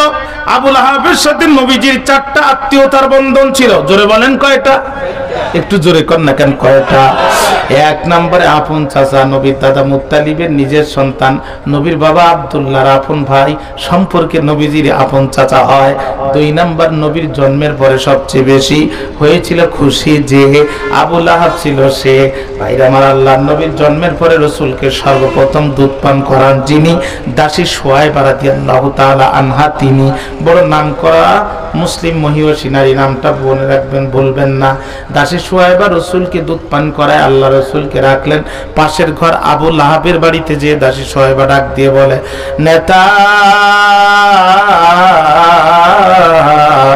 ও নেতা, অনুমতি যদি পাই একটা খুশির সংবাদ দিতে চাই। আবু লাহাব বলে, আমি শুনতে চাই। দাসী সুহাইবা বলে, তোমার মৃত ভাই আব্দুল্লাহর ঘরে আলোকিত করে পৃথিবীতে এসেছেন যিনি, লোকে বলে তারে মুহাম্মদ, তিনি। জোরে কন্যা সুবহানাল্লাহ। ভাইরা আমার, আবু লাহাব বসা ছিল। এই দাসীর কথা শোনার পরে আবু লাহাব দাঁড়ায় গেল। পৃথিবীর মানুষেরা বলে এটাই আবু লাহাবের জীবনের প্রথম এবং শেষ ভালো কাজ ছিল। আবু লাহাব দাঁড়ায় বলে, দাসী দাসী রে, তোর কণ্ঠ থেকে আওয়াজ শোনার পরে আমি চিরদিনের জন্য তোরে দিলাম মুক্ত করে, তোরে মুক্ত করে দিলাম। সুবহানাল্লাহ বললেন। বলছিলাম নবীজির জন্মে সবচেয়ে বেশি খুশি হয়েছিল যে আবু লাহাব, সে এক নাম্বার আপন চাচা, দুই নাম্বার জন্মে বেশি খুশি, তিন নাম্বার প্রতিবেশী, তিন নাম্বার সব থেকে নিকটতম প্রতিবেশী। রাসূলের ঘরের সাথে ঘর লাগানো ছিল যার, আবু লাহাব নাম ছিল তার। মাঝখানে ছিল শুধু একটি জিদার। জিদার আরবি শব্দ যার বাংলা অর্থ হচ্ছে দেয়াল। প্রতিবেশী বড় ভালো জিনিস যদি ভালো হয়, প্রতিবেশী বড় ভয়ঙ্কর জিনিস যদি বাটপার হয়। পানির প্রয়োজন হয় যখন পানি আটকায় দেয়, তখন যখন পানির দরকার নাই তখন বন্যা দিয়ে ভাসায় দেয়। জানতে চাই এই জাতের প্রতিবেশী সমাজে আছে না? না। আমার পছন্দের সরকার আমি রাখতে পারলাম না, গেটের মুখ খুলে দে, নোয়াখালী লক্ষ্মীপুর ভাসায় দে, আছে না? অর্থাৎ ভারত হচ্ছে বাংলাদেশের এক নাম্বার শত্রু। ভারতকে যারা শত্রু মনে না করে তারাই দেশের শত্রু। ভারতের চক্রান্তে জাতির উপরে 18 বছর ক্রসফায়ারের খড়গ চলেছে। কথা বলেন না কেন প্রিয় ভাইরা? ভারতের চক্রান্তে আল্লামা দেলোয়ার হোসেন সাঈদীকে নামে মিথ্যা মামলা দেওয়া হয়েছে। ভারতের চক্রান্তে তার 13টি বছর কারাগারে রাখা হয়েছে। বারবার ফাঁসির কাস্টে ঝুলানোর চেষ্টা করা হয়েছে। ব্যর্থ হয়ে পিছনের দরজা দিয়ে ইনজেকশন পুশ করে শাহাদাত বরণ করতে বাধ্য করেছে। ভারত আমাদের সরকারের সাথে গোপন চুক্তি করেছে। ভারত আমাদের চিটাগাং পোর্ট নেয়ার চক্রান্ত করেছে। ভারত তার প্রয়োজনে আমার রাষ্ট্রের উপর দিয়া রাস্তা ট্রানজিট নির্মাণ করেছে। যারা আমার দেশের সরকারের সাথে গোপন চুক্তি করতে পারে তারা কোনোদিনও আমাদের বন্ধু হতে পারে না। ভারত আমাদের প্রধান শত্রু। ভারতকে যারা শত্রু মনে না করে তারাই দেশের শত্রু। ঠিক না? তোমাদের এই পচা পেঁয়াজ আর আমাদের দরকার নাই, ও তোমরাই খাও। আমাদের বাজারে এখন যে পেঁয়াজ, 2 পেঁয়াজে 1 কেজি, একটা হাফ কেজি, ও খাওয়াও যাবে, ঢিলও ছোড়া যাবে। কথা বল না কেন? খাওয়াও যাবে, ঢিলও, কথা বলেন না কেন? আর ভারতের যে রিপাবলিক বাংলা এক মলম বিক্রেতা আছে, চিংড়ি মাছের মতো শুধু লাফায়। এতে দেখাচ্ছে যে ভারতের উগ্রবাদীরা নাকি বাংলাদেশে হামলা করার জন্য সীমান্তে ভিড় করতেছে। আমরা তো বলতে দাদা শুধু ঢোকো, এমন তাকবীর মারবো ধুতি নিয়ে পালানোর টাইম পাবো না। ঠিক না? আমরা ভারতকে ভয় করি না। ভারতকে যারা ভয় করে তারা মুনাফিকের বাচ্চা। ভারতকে যারা ভয় করে তারা মুনাফিকের বাচ্চা। ভারতের সাথে আমাদের লড়াই করতে হবে, রাসূলুল্লাহর ওয়াদা। গাজাতুল হিন্দে যারা অংশগ্রহণ করবে বীর হিসেবে তারা জান্নাতে চলে যাবে। অতএব ভারতকে যারা ভয় করে তারা মুনাফিক। ভারতের সাথে আজ হোক কাল হোক আমাদেরকে লড়তে হবে। আমরা লড়বো, আমাদের সন্তানরা লড়বে, তাদের সন্তানরা লড়বে, আমাদের বাবারা লড়বে, আমাদের দাদারা লড়বে। ভারতকে কোশ্চেন কেন আমরা ভয় পাবো না। ভারতের সাথে আমাদের সম্পর্ক হবে মাথা উঁচু করে, অংশীদারিত্বের ভিত্তিতে, গোলামির জিঞ্জিরে নয়।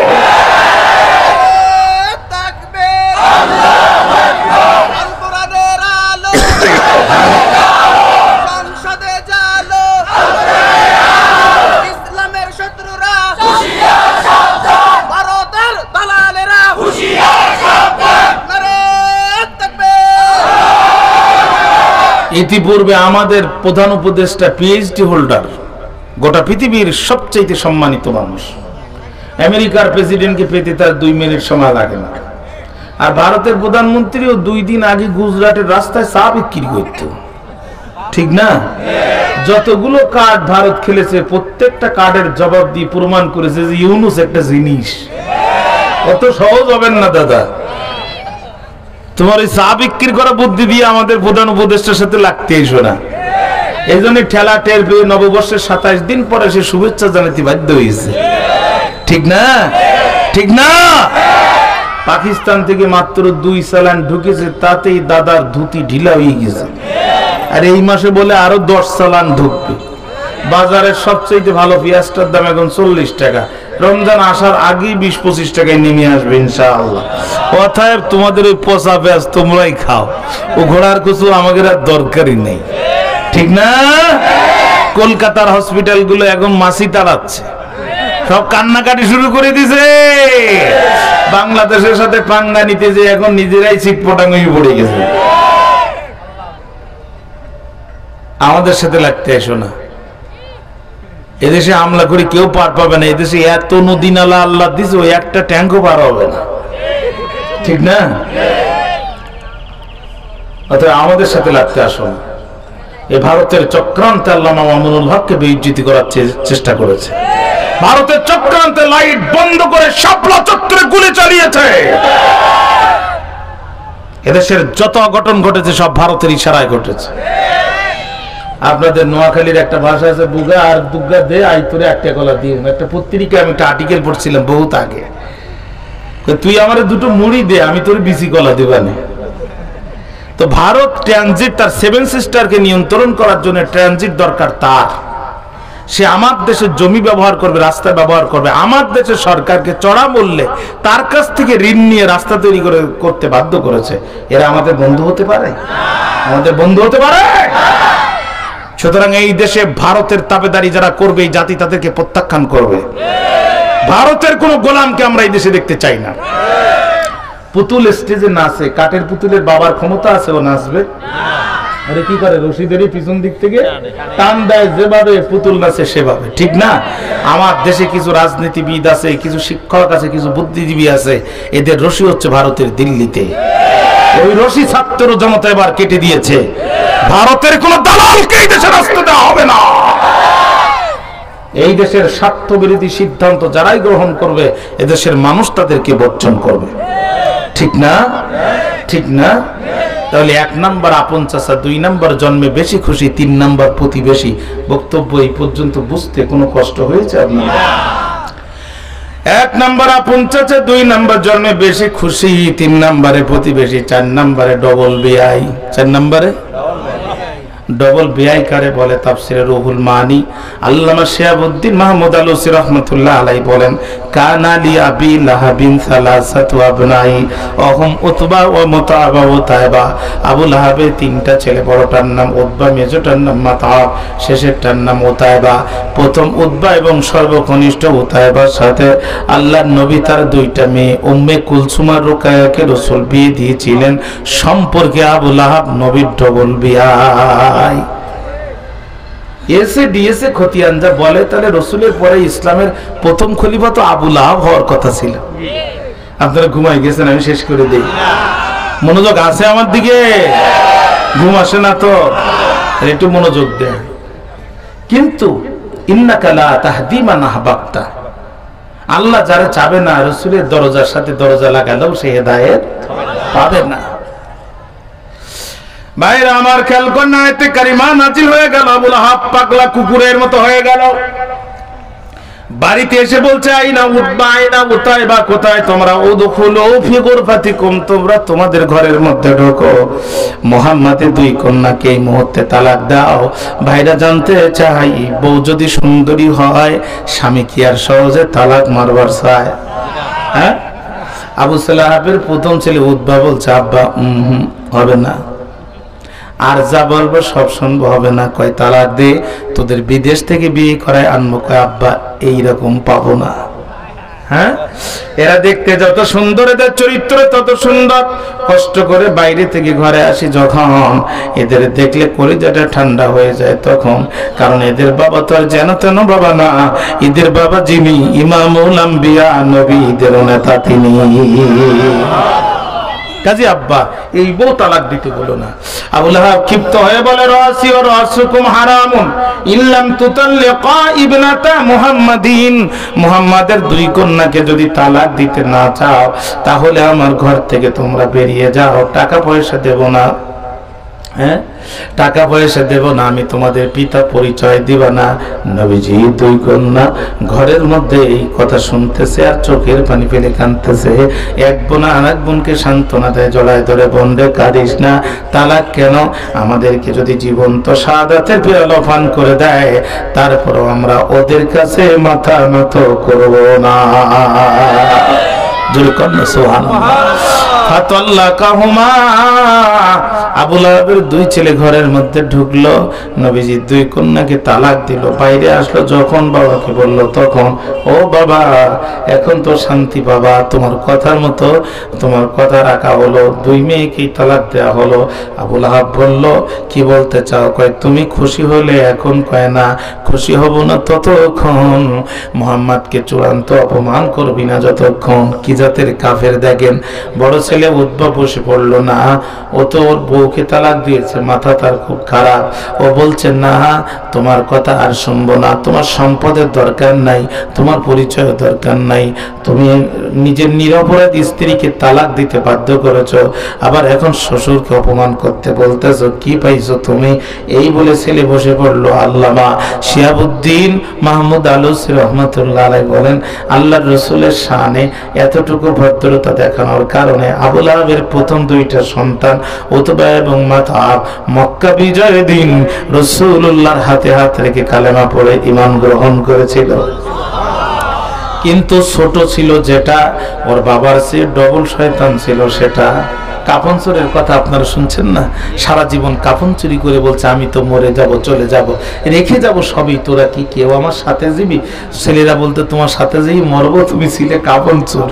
তা বলছে তাহলে আমি মরার পরে এই দুনিয়ার উপরে এমন কাজ দিবি চালু করে যাতে মানুষেরা আমাকে প্রশংসা করে।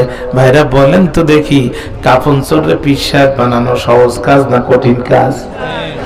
জানাজার পরে সন্তানরা বলছে, ভাইরা কেউ যাবেন না, আপনাদের জন্য মহিষের গোস্তের আপ্যায়নের ব্যবস্থা করা আছে। মহিষের গোস্ত খাওয়া শেষ হতেই বলছে আগামীকাল আপনাদের দুম্বা খাওয়ানো হবে। দুম্বা খাওয়ানো শেষে বলছে আগামীকাল আপনাদের উট খাওয়ানো হবে। মানুষগুলো হাতে পাত্র নিয়ে রাস্তা দিয়ে যায়। একজন বলে, ভাই কোথায় যাও জানতে চাই? বলে দাঁড়ানোর সময় নাই, কাপন চোরের বাড়ি উটের গোস্ত খেতে যায়।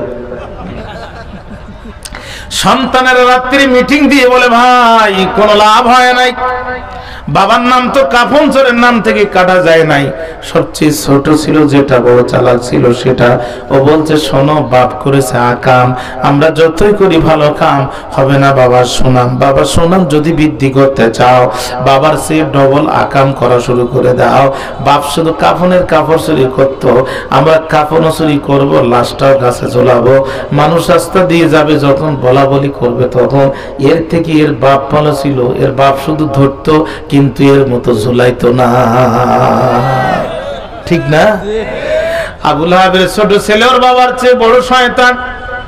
ইবনে কাসিরের বর্ণনা, রাসূলুল্লাহ বাজারের পাশে উঁচু টিলার পরে বসে বসে কোরআন তেলাওয়াত করতেছে। উতায়বা নবীজির ছোট জামাই রাসূলের সাথে বেয়াদবি করেছিল চারটা। জোরে বলেন কয়টা? এক নাম্বার তাফসিরের নাম তাফসিরে সাফাতুত তাফাসির, লিখেছেন মুহাম্মদ আলী আস-সাবুনি রাহমাতুল্লাহ আলাইহি বলেন, আবু লাহাবের ছেলে প্রথম যে বলছে না কাফিরুম বিন নাজমি সুম্মা তালা ওয়ান নাজমি ইযা হাওয়া মা দাল্লা সাহিবুকুমা মা গাওয়া। সূরাতুন নাজমের দুইটা আয়াত তেলাওয়াত করলো। আয়াত তেলাওয়াত করার পরে বলছে তোমার উপরে নাজিল হওয়া দুইটা আমি মানি না। এক নাম্বার বেয়াদবি। দুই নাম্বার বেয়াদবি, তোমার দুই কন্যাকে তালাক দিয়েছি, তুমি কি জানো না? তিন নাম্বার বেয়াদবি, উঁচু টিলা থেকে রাসূলের চাদর ধরে টান দিয়ে নিচে নামালো, টান জোরে দিয়ে হাঁটা শুরু করলো। রাসূল একবার ডান পাশে যায়, একবার বাম পাশে যায়, হঠাৎ করে জোরে টান মারলো, চাদর ছিঁড়ে গেল, নবীজি মাটির মধ্যে পড়ে গেল। রাসূলুল্লাহ মাটি থেকে উপরে দাঁড়ালো, যখন 4 নাম্বার বিয়াদবি করলো তখন রাসূলের মুখের মধ্যে থুতু নিক্ষেপ করে দিল, কিন্তু থুতু নবীজির মুখ মোবারকে লাগলো না। কিয়ামতের আগ পর্যন্ত রাসূলের ইজ্জতের দায়িত্ব নিজের হাতে তুলে নিয়েছেন যিনি। ও প্রাণের ভাইরা, একবার জবান খুলে বলেন তো কে তিনি? পৃথিবীর যেখানে হোক না কেন, পৃথিবীর যে প্রান্তে হোক, যেখানে হোক, আমার রাসূলের চরিত্রে যদি ফুলের টোকাও দেয়, জানতে চাই 200 কোটি মুসলমান প্রতিবাদ করার জন্য প্রতিটা ঘন্টার প্রতিটা সেকেন্ড প্রস্তুত আছে না নাই?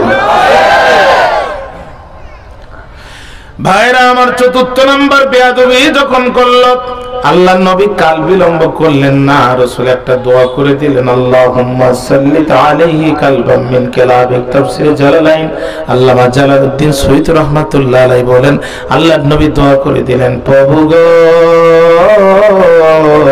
তোমার দরবারে তো কুকুরের অভাব নাই, আমি মুহাম্মদ চাই একটা কুকুর কি তার বিরুদ্ধে লেলিয়ে দেয়া যায়। ভাইরা জানতে চাই, রাসূলুল্লাহর বদদোয়া কবুল হবে কি হবে না? জোরে বলেন না কেন? কোন নবী? যে নবী আঙ্গুল উঁচু করেছে আর আকাশের চাঁদ 2 ভাগ হয়ে গেছে। আম্মা আয়েশা বলে, ও মদিনার মেয়েরা, তোমাদের ঘরে সূর্য কখন প্রবেশ করে? মদিনার মেয়েরা বলে, আয়েশা গো, ফজরের নামাজের পরে আমাদের ঘরে সূর্য প্রবেশ করে। আম্মা আয়েশা বলে, ও মদিনার মেয়েরা, তোমাদের ঘরে সূর্য প্রবেশ করে ফজরের নামাজের পরে, আর আমি আয়েশার ঘরে সূর্য প্রবেশ করে ঈশার নামাজের পরে। আল্লাহু আকবার। লানা শামসুন ওয়ালিল আফাকি শামসিন ওয়া শামসি আফদালু মিশ শামসিস সামাই ফা ইন্নাশ শামসা তাতলাউ বাদা ফাজরিন ওয়া শামসি তাতলাউ বাদাল ইশাই। ও মদিনার মেয়েরা, ঈশার নামাজের ইমামতি করে আল্লাহর রাসূল যখন আমার গৃহে প্রবেশ করে, আল্লাহর কসম করে বলি, দুনিয়ার সূর্যের চেয়েও আমার ঘরটা বেশি আলোকিত হয়ে যায়। কোন নবীর মুখে থুতু মেরেছে? আহা! মসজিদে কিবলাতাইন হজ এবং উমরাতে যে আপনারা অনেকেই সেখানে গিয়েছেন, রাসূলুল্লাহ বাইতুল মাকদাসের দিকে ফিরে নামাজ আদায় করতেছে। 2 রাকাত হলো যখন, আল্লাহ রাসূলের মনে হলো তখন, রব্বুল আলামিন, যদি আমার কাবাকে তুমি কিবলা বানায় দিতে। আল্লাহ কয়, জিবরিল আর করিস না দেরি, চলে যা তাড়াতাড়ি, আমার নবী যেন বাইতুল মাকদাসের দিকে আর একটি রুকু আর সিজদা দেয় না। এই মুহূর্তে যেন আমার নবী মাথা ঘুরায় না, হে কাবা কি কিবলা বানাইয়া বাকি 2 রাকাত নামাজ আদায় করে নেয়। আল্লাহু আকবার বললেন না? সেই নবীর মুখে থুতু মেরেছে, বদদোয়া কবুল হবে কি হবে না? ভাইরা আমার, উতাইবা চলে আসলো। আবুল আহাব ডাক দিয়ে বলে, করলি কি? কয়, 4টা কাজ করেছি। মুখের উপর বলেছি সূরাতুন নাজম মানি না, 2 নাম্বার 2 কন্যাকে তালাক দিয়েছি, তুমি মনে হয় জানো না। চাদর ধরে মারছে টান, দয়া করি নাই, চাদর ছেড়ে গেছে, মাটিতে পড়ে গেছে, উপরে দাঁড়াইছে, মুখের মধ্যে থুতু নিক্ষেপ করে দিয়েছি। আবুল আহাব কয়, বাপকা বেটা সিপাহী গাগড়া, তুই তো আমার চেয়ে বড় শয়তান, এত বড় জঘন্য কাজ যে করলি। আমার ভাতিজা কি তোরে কিছুই বলে নাই? কয়, একটা লাইন বলেছে। কি সেই লাইন? কয়, আল্লাহুম্মা সাল্লি আলাইহি কালবাম মিন কিলাবিকা। প্রভু গো, তোমার দরবারে তো কুকুরের অভাব নাই, আমি মুহাম্মদ চাই একটা কুকুরকে বিরুদ্ধে লেলিয়ে দেওয়া যায়। আবুল আহাবের মনটা মলিন হয়ে গেল। উতাইবা বলে, বাবা, ও বাবা, এমন করার কারণ কি? আবুল আহাব বলে, আমার ভাতিজার উপরে আমি ঈমান আনি নাই, কিন্তু আমার ভাতিজা যে কাজ করেছে, যে কথা বলে, এটা বাস্তবে ঘটে নাই, এই দৃশ্য আমি কোনোদিন দেখি নাই। তোরা যে বদদোয়া দিয়েছে, তোর হাতে সময় বেশি নেই, সত্যি সময় বেশি দিন পাই নাই। কিছুদিন পরে আবুল আহাব ব্যবসায় গেল সিরিয়ায়, সাথে করে নিয়ে গেল উতাইবাকে। সন্ধ্যা যখন হলো, চারিদিকে বাঘের আওয়াজ পেল। আবুল আহাব ডাক দিয়ে বলে, উতাইবা কোথায়? কয়, আব্বা আসি। কয়, তাড়াতাড়ি আয়, ওই যে বাঘ দেখা যায়। উতাইবা তখন বলে, বাবা লাভ নাই, মানুষ কারেন্টে হাত দিলেই বাঁচে না, আর আমি কারেন্টের পার হাউসে হাত দিয়ে ফেলেছি। বাবা, মুহাম্মদ মক্কায় ওয়া নাহনু ফি সিরিয়া, আমরা হলাম সিরিয়ায়। যে মুহাম্মদ মক্কা থেকে দোয়া করে আমাকে মারার জন্য সিরিয়ায় বাঘ পাঠাতে পারে বিনা রাডারে, ওই বাঘের হাত থেকে আজ কোন শক্তি আর আমাকে রক্ষা করতে পারবে না। আবুল আহাব বলে, তুই বেশি বুঝিস। এইবার আবুল আহাব উটগুলো এক জায়গায় করলো, উটের পায়ের সাথে পা দিয়ে ব্যারিকেড দিয়ে চারিদিকে ঘোরায় দিল। ভাইরা আমার, উতাইবা ডাক দিয়ে বলে, বাবা এমন করার কারণ কি? আবুল আহাব বলে, উট যখন আসবে, বাঘ যখন আসবে, উটের ব্যারিকেডের জন্য ঢুকতে পারবে না। কয়, আব্বা তুমি যে নিজের জেলার উট, নিজের বিভাগের উট, নিজের বাড়ির উট, গোপালগঞ্জ আর ফরিদপুরের উট দিয়া তুমি যে চারিদিকে সেই বাসর সাজাইছো, এই বাসর কিন্তু তোমার চিরদিন থাকবে না। বাঘ যখন উটের সামনে এসে নারাই তাকবীরের আওয়াজ দিয়ে একটাবার হালন করবে, যে উট খাওয়াই এত তরতাজা করেছো দুর্নীতি করে, এই উট কিন্তু সেই দিন নিজের জীবন বাঁচানোর জন্য দৌড়াতে থাকবে, আর ফাজলামি করে তোমার জীবন বাঁচাতে চাইবে, যেটা আমার আগেই প্রাণ হারাবে সেটা। আমার কথা কি বুঝতে পারতেছেন? আমরা তো বহু দূরের মানুষ, আমার কথা তো বোঝা যায় নাকি? ভাইরা আমার, আবুল আহাব বলে, তুই বেশি বুঝিস। এবার উটের পিঠের মাল সামান গুলো এক জায়গায় করে উঁচু জায়গা করে আবুল আহাব উপরে উঠে হাতটা বাড়ায় দিয়ে বলো, উতাইবা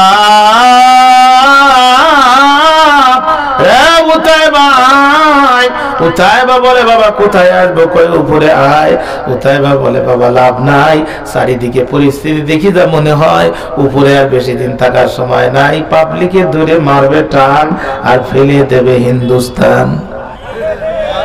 কথা কন, এখান থেকে ধরে মারবে টান আর ফেলে দেবে হিন্দুস্তান, উপরে বেশিক্ষণ থাকার সময় নেই। আবুল আহাব কা তুই বেশি বুঝিস। এই বলে আবুল আহাব উতাইবাকে শোয়া মাথার উপরে চাদর দিছে ডেকে। উতাইবা ডাক দিয়ে বলে, বাবা ও বাবা, চাদর দেওয়ার কারণ কি?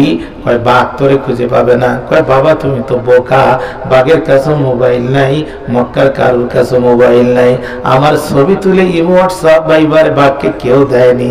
তবে আমার কেন জানি মনে হয় মোহাম্মদের আল্লাহ আমার শরীরের ঘেরান বাঘের নাকের ভিতরে ফিট করে দিয়েছে। চাদর কেন? মাটির 10 হাত তল যদি গর্ত করে তুমি আমারে ঢুকাও, ওই বাঘ ওখান থেকে ঘেরান ঘেরান শুকে শুকে বের করে বিচারের আদালতে দাঁড় করাবে। ঠিক না? ঠিক না? এই জন্য তত্ত্বাবধায়ক সরকারের প্রধান উপদেষ্টাকে বলবো, আপনি মেরুদণ্ড সোজা করে দাঁড়ান, আপনি মেরুদণ্ড সোজা করে দাঁড়ান। আপনি পানের জোয়ারে ভেসে আসেন নাই, এদেশের মানুষের রক্তের উপরে আপনি ভেসে এসেছেন। যারা বছরের পর বছর ক্রস ফায়ারের বাণিজ্য করেছে, নিরীহ আলেমকে সন্তানের কোল থেকে তুলে হত্যা করে ক্রস ফায়ারের নাটক সাজিয়েছে, প্রত্যেকটি জুলুমের বিচার আমরা এই বাংলার মসনদে দেখতে চাই। ঠিক না? ঠিক না? ইতিমধ্যে বাঘ এসে দেখছে, হারে আবুল আহাব কি সুন্দর বাসর সাজাইছে। বাঘ এক বাঘ আর এক বাঘ রে কয়, টেনশন করো না, হালুম বলে শুধু একটা আওয়াজ দাও, ও দৌড়াতে মোটে দেরি করবে না। হালুম বলে আওয়াজ দিল, বাঘ উঠ কয়, উঠ উঠ ভাই ভাই, দৌড় মারা ছাড়া বুদ্ধি নাই। দিছে দৌড়, বাঘ ভিতরে ঢুকে পড়ছে, ঘেরান পাচ্ছে কিন্তু মাল খুঁজে পাচ্ছে না। মাল কোথায়? হঠাৎ করে তাকায় দেখে উপরে কি যেন ঢাকা। বাঘ আস্তে করে দাঁত দিয়া চাদরটা উঁচু করে দেখে মাথা একটা, পার দিকে যে চাদরটা উঁচু করে দেখে পা 4টা। বাঘ নিজেই বিপদে পড়ে গেল। এখন ডিজিটাল আবুল আহাব রে, 4 পা কেন? কোনো মানুষের তো 4 পা হয় না। বলেন তো আমাদের মাথা কয়টা? কারো জোরে বলেন, পা কয়টা? পা কয়টা? এবার বলেন, ইঁদুরের মাথা কয়টা? কথা কয় না, ইঁদুরের মাথা কয়টা? আরো জোরে কোন, পা কয়টা? সমস্যা তো আমাদের নয়, সমস্যা আমাদের পিতা মাতার। আমাদের দাঁত যখন উঠে গেল, বাবা মায় বলল, রে পিচ্চি এই দাঁতটা হাতে নাও, ইঁদুরের গর্তের কাছে যাও আর ইঁদুরকে দাও আর বলে দাও, ইঁদুর ভাই আমারটা নাও আর তোমারটা দাও। কথা কয়? আশরাফুল মাখলুকাত, সৃষ্টির সেরা জাত, আল্লাহর দেয়া দাঁত ওর পছন্দ হলো না। ইঁদুরের দাঁত যখনই লাগালো, ইঁদুরের খাসলাত ওর ভিতরে ঢুকে গেল। ইঁদুরের খাসলাত কি? ইঁদুর গর্ত থেকে উপরে উঠে যা পায় সব গর্তের মধ্যে ঢুকায়। এই ইঁদুরের দাঁত নিয়ে বিগত 18 বছর যারা মন্ত্রিত্ব করেছে, জনগণের টাকা পাচার করে আমেরিকায় শত শত বাড়ি নির্মাণ করেছে। ঠিক না? ইঁদুর জানে যে আমি ধনী মানুষের এই গম নিয়ে গর্তের মধ্যে ঢুকতেছি, এই যে আলু নিয়ে ঢুকতেছি, একদিন আমাদের বিরুদ্ধে অপারেশন ক্লিনাট হবে, আমার গর্তের মধ্যে গরম পানি দেবে আর দাও নিয়ে পাশে দাঁড়ায় থাকবে, আমারে 2 ভাগ করে ফেলে দেবে। এই জন্য ইঁদুর আলু আর ধান নিয়ে যখনই গর্তের মধ্যে যায় তখন আর একটা বাইপাসের রাস্তা রেডি করে রাখে, যাতে পানি দেবে এই গর্তে আর ইঁদুর পালাবে সেই গর্তে, ঠিক না? বাড়ির মালিক এবার যখন গরম পানি দেয়, ইঁদুর বলে মামা অতটুকু গুড় হাফ কেজি নয়, আমি জানি এই অপারেশন আমার বিরুদ্ধে চলবে, এই জন্য আমিও রাস্তা রেডি করে রেখেছি, পানি দিবা এই গর্তে, আমি পালাবো ওই গর্তে। আমাদের নেতারা যেই দিন থেকে জনগণের টাকা চুরি করে খাওয়া শুরু করেছে, ওই দিন থেকে দুর্নীতি দমন কমিশন নামে বাইপাসের রাস্তাও রেডি করে রেখেছে, ঠিক না? এখন পত্রিকায় রিপোর্ট হয় অমুক নেতার নামে 1000 বাড়ি পাওয়া গেছে আমেরিকায়, দুর্নীতি দমন কমিশনে মামলা হয়, ওখানেও মোটা মোটা বাইন্ডেল লেনদেন হয়, এরপরে ওখান থেকে ডিক্লেয়ার হয় ওনার নামে দীর্ঘ অনুসন্ধান করে জানা গেল কোনো দুর্নীতি পাওয়া যায় নাই, আসলে চোরে চোরে মাস্ত তো ভাই, ঠিক না? হ্যাঁ, ঠিক না? আহা আহা, পাটা পোতার ঘষা ঘষি দফা সারা মরিচের কথা কন না, নেতাদের গুতাগুতি কাম সারায় আমাদের, দুর্নীতির কথা বলে রাজনীতির কথা বলে মাছ ভাজে কার তেলে, দল আসে দল যায় বাড়ি সব গুলশান, যে যায় লঙ্কায় সে হয় হনুমান, কার কি যে বলি ভাই প্রায় সকলে সমান। আহা, কোথায় আসি আমরা ভাইরা আমার? কিন্তু এই শত দুর্নীতিবাজদের ভিতরে কিছু আল্লাহর গোলাম আছে যারা জনগণের 5 পয়সা চুরি করে নাই, কথা বলেন না কেন? সিরা জুব্বা পরে মন্ত্রণালয় চালাইছে আমার সাতক্ষীরা মাওলানা রিয়াসাত আলী বিশ্বাস, কামিল মাদ্রাসার প্রিন্সিপাল ছিলেন, ওয়ার্ডের মেম্বার ছিলেন, ইউনিয়ন পরিষদের চেয়ারম্যান ছিলেন, 2 বারের উপজেলা চেয়ারম্যান ছিলেন, 2 বারের এমপি ছিলেন, প্যানেল রায়েরা 2 বারের এমপি ছিলেন। পুলিশ তারে ধরতে যে জিজ্ঞাসা করতে যে চাচা এমপি সাহেবের বাড়ি কোথায়, কথা কি বুঝতে পেরেছে?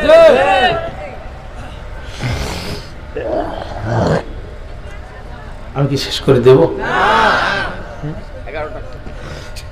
মনোযোগ আছে আমাদের দিকে? একটু আওয়াজ দেন তো, আল্লাহু আকবার। ভাইজান মাওলানা রিয়াসাত আলী বিশ্বাস গরু হাতে করে নিয়ে, গরুর দড়ি হাতে করে নিয়ে রাস্তা দিয়ে যায়, পুলিশ জিজ্ঞাসা করতেছে চাচা এমপি সাহেবের বাড়ি কোথায়? ওই তো বাড়ির সামনে। লোকটা মনে হয় মেলা ধনী মানুষ, কিন্তু বাড়ির অবস্থা এই কেন? এ তো বৃষ্টি হলে পানি ভিতরে পড়ে। কয় তুমি কার খোঁজে আসছো? কয় এমপি সাহেবের খোঁজে। কয় বলো। কয় আপনাকে কেন বলবো? কয় আমি রিয়াসাত আলী বিশ্বাস। জোরে আল্লাহু আকবার। আজও পর্যন্ত যদি আপনি বাড়িতে যান, বৃষ্টি হতে দেরি হবে, মাওলানা রিয়াসাতের বাড়িতে পানি পড়তে দেরি হবে না। এত গরিব মানুষ, কিন্তু জনগণের 2 টাকা দুর্নীতি করে নাই। আহা ভাইরা, বক্তব্য লম্বা করবো না। এক ভাগ আর এক ভাগ রে কয় 5-8টা থাকার 2টা থাক, তুই নাক লাগায় দেখ যে পাসওয়ার্ড ঠিক আছে কিনা, সিগন্যাল মেলে কিনা। মাথার দিকে নাক লাগায় দেয়, বাঘ কয় মাল তুইটা না। পিছন দিকে যায় নিচের 2টা পায়ে নাক লাগাই দিয়ে কয় মাল এটাও না। উপরের 2টা পায়ে যখন নাক লাগাইছে, খাপের খাপ মন্তাজের বাপ মিলে যাওয়ার পরে বুঝতে পারছে কতটা লোকসান কতটা লাভ। পাওয়ার সাথে সাথে বাঘ দিছে দাঁত বসাইয়া, উতাইবা মোচড় দিয়ে উঠছে, যন্ত্রণায় চোখের পানি আবুল আহাবের বুকের উপরে পড়ছে। আবুল আহাব বলে বাবা খবর কি? কয় চুপ করো, অলরেডি ধরাধরি শুরু হয়ে গেছে। অলরেডি ধরাধরি শুরু হয়ে গেছে, বুঝতে পারছেন তো ভাইরা আমার? এবার আবুল আহাব ডাক দিয়ে বলে উতাইবা বাপ হয়ে এতক্ষণ আমি তোরে বাঁচানোর চেষ্টা করেছি, এখন তুই মরার সময় সন্তান হয়ে বাবার একটু উপকার করে যা। কয় আব্বা কি বলতে চাও? কয় তোর পা যেখানে আমার পাশে গানে, বাঘ যদি বুঝতে পারে যে আমি তুই আমারে ধরে রেখেছিস, এই কারণে বাঘ তোরে নিতে পারে না, তাহলে বাঘ তোর পা ছেড়ে দেবে, আমার পায়ে কামড় শুরু করবে। তুই মরার সময় জন্মদাতা বাপটারে মেরে যাস না। কত কম ও প্যানের ভাইরা, কাদের পক্ষে জীবন যৌবন ব্যয় করলেন? যারা হেলিকপ্টার নিজের জান নিয়ে পালালো, আপনার জীবনের চিন্তা করলো না। ঠিক না? ঠিক না? একটা লোক যদি সাথে নিত, একটা লোক যদি সাথে নিত, মনের বুঝ দিতে পারতাম যে জায়গা থাকে আপনাকেও নিত। একটা লোক নেয়নি, নিজের জীবন বাঁচানোর চেষ্টা করেছে। আর আপনি যদি ইসলামের পক্ষে থাকেন, কিয়ামতের দিন রাসূলুল্লাহ আপনাকে সুপারিশ না করে জান্নাতে যাবে না। অতএব রক্ত যদি দিতে হয় ইসলামের জন্যই দেব। রাজি আছেন না? রাজি আছেন না? কারাগারে যদি যেতে হয় বীর পুরুষের মতো কোরআনের জন্য যাব, রক্ত যদি দিতে হয় ইসলামের জন্য দেব, জীবন যদি দিতে হয় আল্লাহর জন্য দেব।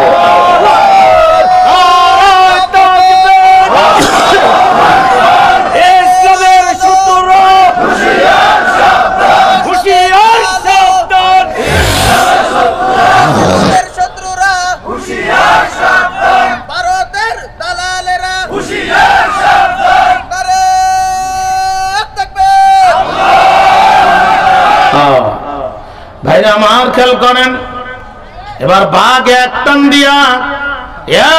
দিয়া বাঘ উতাইবাকে নামায় ফেলেছে। এ জাতি প্রমাণ করেছে ঐক্যবদ্ধ হয়ে যখন একটা টান দেবে, ভিনদেশী কোন দালাল আমাদের মাথার উপরে টিকতে পারবে না। এদেশে নেতৃত্ব দিতে গেলে এদেশের দালাল হয়ে নেতৃত্ব দিতে হবে, সোজা কথা। ঠিক না? ঠিক না? ভাইরা আমার, উতাইবাকে বাঘ নামায় এবার চিন্তা করতেছে, হাত আগে খাবো না পা আগে খাবো। এক বাঘ বলতেছে যে জিহ্বা দিয়ে রাসূলকে থুতু মেরেছে, ওর জিহ্বার বিচার আগে হতে হবে। বাংলার জমিনে আল্লামা সাঈদীর মতো সর্বকালের সর্বশ্রেষ্ঠ জনপ্রিয় মুফাসসিরে কোরআনের বিরুদ্ধে যারা মিথ্যা সাক্ষী দিয়েছে, ওদের বিচার আমরা আগে দেখতে চাই। ঠিক না? ভাইরা আমার, বাঘ একটা উতাইবার জিহ্বা ধরে টান দিয়ে ছিঁড়ে ফেলেছে।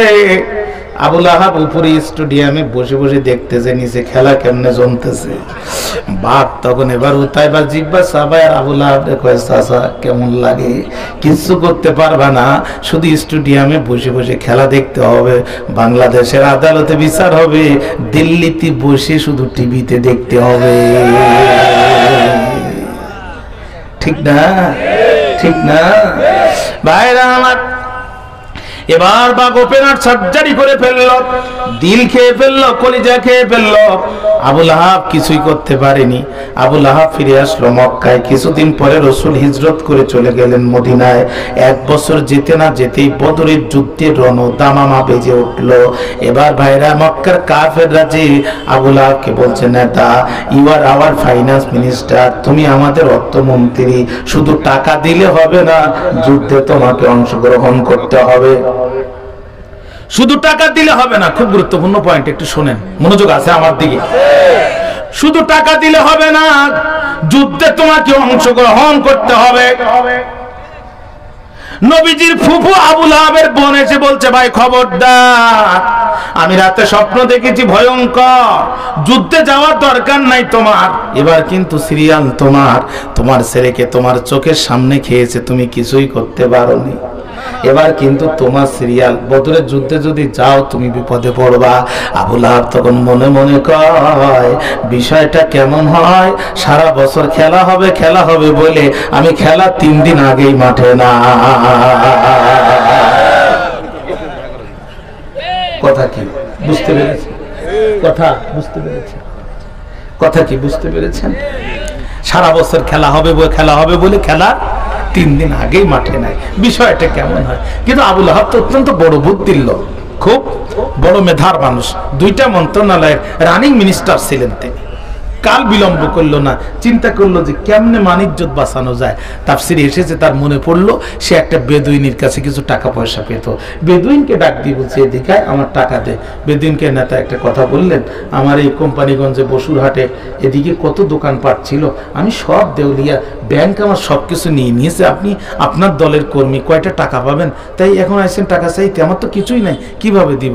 আবু লাহাবকে টাকা যদি না দিতে পারবি, তুই আমার পক্ষে বদরের যুদ্ধে যাবি। তখন সহকর্মী বলে আজকে টাকা নাই আমার, এজন্য নিশ্চিত তোমার ঘরের মায়ের আমার ঘরে চাপাই দিবা। তো যুদ্ধে জাতি সাহস হয় না, ঠিক মতো হাঁটতে পারো না, এত খেলা হবে বলে চিল্লাতে হয় কেন? ভাইরা আমার, উপায়ন্তর না দেখি বেদুইন যখন রাজি হলো, আবু লাহাব তখন খাতা কলম নিয়ে চিঠি লিখলো, মক্কার কাফেররা চিন্তা করো না তোমরা, আমি গেলাম না কিন্তু প্রতিনিধি পাঠালাম, চিন্তা করো না, রক্ত দিয়েছি আরো দেব, তবে আমি যাব না, লোক পাঠাবো। হ্যাঁ, লোক পাঠাই দিল, যুদ্ধ শুরু হয়ে গেল। রসুলের সৈনিকেরা বলল জীবন দেব, পিছন দিকে তাকাবো না, আমাদের চোখের সামনে কোরআনের পাতা ছিঁড়ে ফেলবে, রসুলকে হত্যা করবে, এই দৃশ্য চোখে দেখার চেয়ে শহীদ হয়ে জান্নাতে যাওয়া অনেক ভালো, জীবন দেব, শুধু সামনে যাও। আমার আল্লাহ খুশি হয়ে গেল। এক খণ্ড কালো হিমেল, কালো মেঘ ওই যুবক সাহাবীদের মাথার উপরে দাঁড় করায় আমার আল্লাহ বদরের প্রান্তরে মুষলধারে বৃষ্টি বর্ষণ করে দিল। ফলে মুসলমানদের বালু জায়গা শক্ত হয়ে গেল, আর কাফেরদের শক্ত জায়গা কাদা হয়ে গেল। কাফেররা যখন ঘোড়া নিয়ে দৌড়ায় আসে, ঘোড়া স্লিপ খেয়ে পড়ে যায়। অবলা জন্তু, চতুষ্পদ জানোয়ার প্রাণী, কেন জানি পিছনের কাফেরটাকে মুসলমানের ভাঙা তরবারির সামনে ফেলে দিয়ে বলতে চায়, রে দিনের মুজাহিদ, আমি আমার দায়িত্ব পালন করেছি, এখন তুমি তোমার দায়িত্ব পালন করো। তরবারি যদিও ভাঙা, কিন্তু কোপ যদি জাগা মতো লাগে, ঠিক না? আল্লাহু আকবার বলে দিনের মুজাহিদ যখন টান দেয়, কাফেরদের দেহ থেকে কল্লাটা আলাদা হয়ে যায়। একটা না, দুইটা না, 70টা কল্লা যখন আলাদা হয়ে গেল, বাকি কাফেররা পিছন দিকে পালালো। কিছু সংখ্যক বন্দী হয়ে গেল। কে যেন কালেমার পতাকা উঁচু করে ধরে বলে, আর যুদ্ধের দরকার নাই, রাসূলুল্লাহর নেতৃত্বে মুসলমানরা বদরের প্রান্তরে বিজয় লাভ করেছে। এই খবর পৌঁছায় গেল মক্কায়। মক্কার মেয়েরা গোয়াল ঘরের পুরাতন ঝাঁটা আর অজন্তা কোম্পানির পুরাতন জুতা, গোয়াল ঘরের পুরাতন ঝাঁটা, যেটা ঝাঁটাইতে ঝাঁটাইতে 1 বিঘা ছোট হয়ে আসছে। পৃথিবীর যে কোনো কোম্পানি ছুরির চেয়ে ওর এক একটা শলার ধার বেশি। এইটাকে আপনাদের এলাকায় কি বলে? টুন্ডা হিসা। আল্লাহ মাফ করো। যাই হোক, আমাদের এলাকায় বলে মুড়া ঝাঁটা। মানে ঝাঁটাইতে ঝাঁটাইতে এটা এখন বড় সাইজ ছিল, এটা এখন খুব ছোট হয়ে গেছে। এই পুরাতন ঝাঁটা আর জুতা এক জায়গায় করে মক্কার মেয়েরা মালা তৈরি করলো।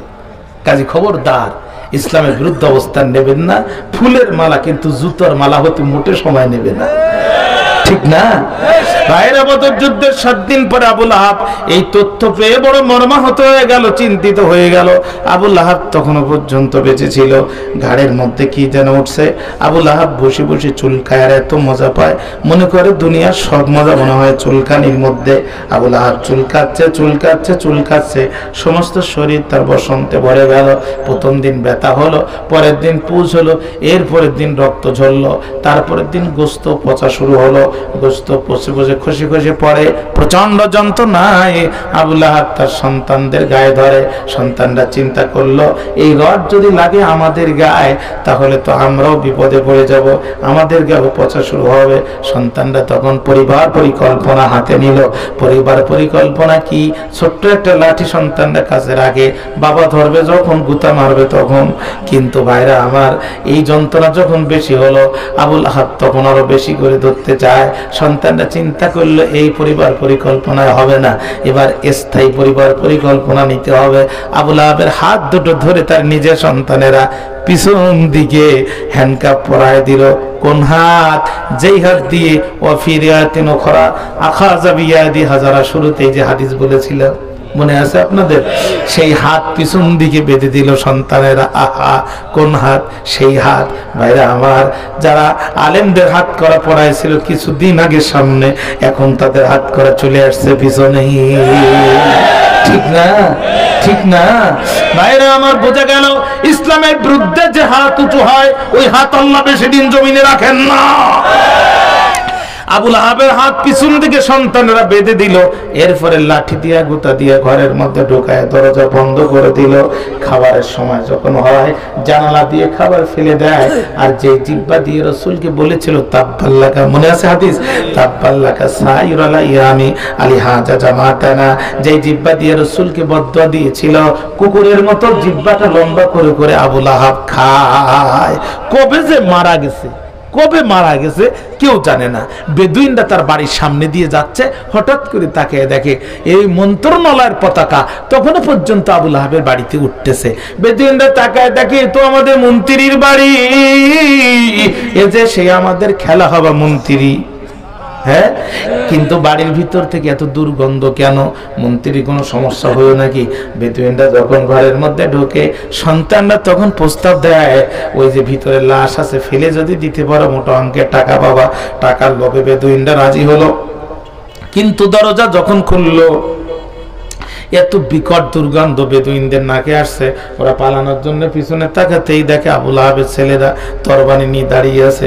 চুক্তি অনুযায়ী কাজ করতে হবে, পালাতে দেব না। বাধ্য হয়ে ওরা লাশ ধরলো, কিন্তু যেখানেই ধরে লাশ গলে গলে পড়ে।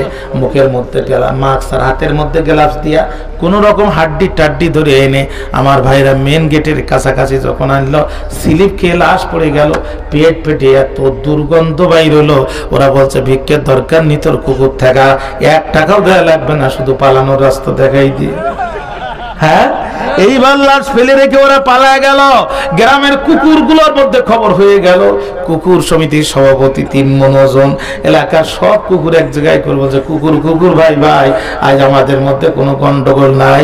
ওরা সব জিনিস খেয়েছি, জীবনে মন্ত্রী খাই নাই, আজ মন্ত্রী খাবো। বাইরে আমার কুকুররা সব এক হয়ে মিছিল করে গেটের কাছে চলে আসলো। কিন্তু দুর্গন্ধ যখন লাগছে, সমিতির সভাপতি তো একটু জ্ঞানী মানুষ, জ্ঞানী কুকুর, ওর একটু মাথার মধ্যে সন্দেহ হয়েছে। ও তখন বলছে, ভাই তোমরা দাঁড়াও, আমি আগে দেখি মাল ঠিক আছে কিনা। বাইরে আমার কুত্তায় যে নাক লাগাই দিয়ে বলছে, মাল তো ডেড এক্সপায়ার মাল, এই মালের তো মেয়াদ নেই। সেক্রেটারি বলছে, তুমি মুরব্বী হয়ে গেছো, বোঝো না, সরো দেখি। আমি দেখি বাইরে আমার আর এক কুকুর যে আবুল আহাবের লাশে জিপটা লাগাই দিয়ে বলছে, 1 মাসও যদি তোমরা কিছু না খাও এই মাল মুখে দিও না। কি জাতের কাফের রে, কুত্তা পর্যন্ত খেতে চায় না। ঠিক না? ঠিক না? শুধু তাই না, আমার আল্লাহ বলছে, মা আগনা আনহু মালুহু ওয়া মা কাসাব। আল্লাহু আকবার বলে, মা আগনা মালুহু, মা আগনা আনহু মালুহু, তার মাল তারে কোনো উপকার করতে পারেনি। আবুল আহাব বলতো, ইন কানা মা ইয়াকুলু ইবনু আখি হাক্কান ফাআন্নি আফতাদি নাফসি মিনাল মালি ওয়া ওয়ালাদি। আমার ভাতিজা মুহাম্মদ যে আযাবের কথা বলে, এই আযাব যদি সত্য হয়, আমি নিজেকে আযাব থেকে রক্ষা করব 2টা জিনিস দিয়া। 1 নাম্বার আমার মাল দিয়ে, 2 নাম্বার আমার সন্তান দিয়ে। আমার আল্লাহ কয় না, মা আগনা আনহু মালুহু ওয়া মা কাসাব, ওর মাল ওরে বাঁচাতে পারেনি। তামাম জীবন যেটা অর্জন করেছে, ইমাম মুজাহিদ ওমা কাসাবের ব্যাখ্যায় ইমাম মুজাহিদ বলেন, মা কাসাবা মিন ওয়ালিদিহি, তার বাবার কাছ থেকে যেটা, সন্তানদের কাছ থেকে যেটা পেয়েছে, বাবার কাছ থেকে যেটা পেয়েছে, নিজে যেটা অর্জন করেছে, সব অর্জন এক জায়গায় করে আবুল আহাব বাঁচতে পারেনি। শুধু তাই না, এটা তো গেল দুনিয়ার হিসাব। পরকালে কি হবে? আমার আল্লাহ বলছেন,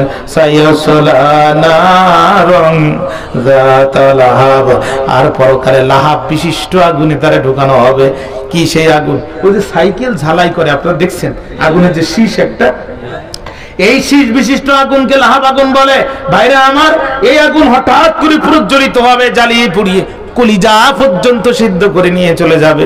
1 দিন 2 দিন নয়, অনাদিকাল এই আযাব তার উপরে চলতে থাকবে। অপরাধ তার 6টা। জোরে কোন কয়টা? 1 নাম্বার কোরআনের দাওয়াতে বাধা দেয়া, 2 নাম্বার রাসূলের বিরুদ্ধে অপপ্রচার করা, 3 নাম্বার জাতিকে জিম্মি করা, 4 নাম্বার আমার ভাই রাসূলের মাথার উপরে উঠে নাড়ি বুড়ি চাপায় দেওয়ার নির্দেশ দেয়া, 5 নাম্বার এই দুনিয়ার স্বার্থকে কেন্দ্র করে কালেমা পড়ে মুসলমান না হওয়া, 6 নাম্বার নিজে হাতে রাসূলের রক্ত ঝরানো। আজ যারা রাসূলের উম্মতের বিরুদ্ধে এই 6টা কাজ করবে, জানতে চাই এদের পরিণতি আবুল আহাবের মতো হওয়ার সম্ভাবনা আছে না? না। আল্লাহ তাআলা আমাদেরকে বোঝার তৌফিক দান করুন। হাযা মা ইনদি ওয়াল ইলমু ইনদাল্লাহ, আলাইহি তাওয়াক্কালতু ওয়া ইলাইহি উনীব। আসসালামু আলাইকুম।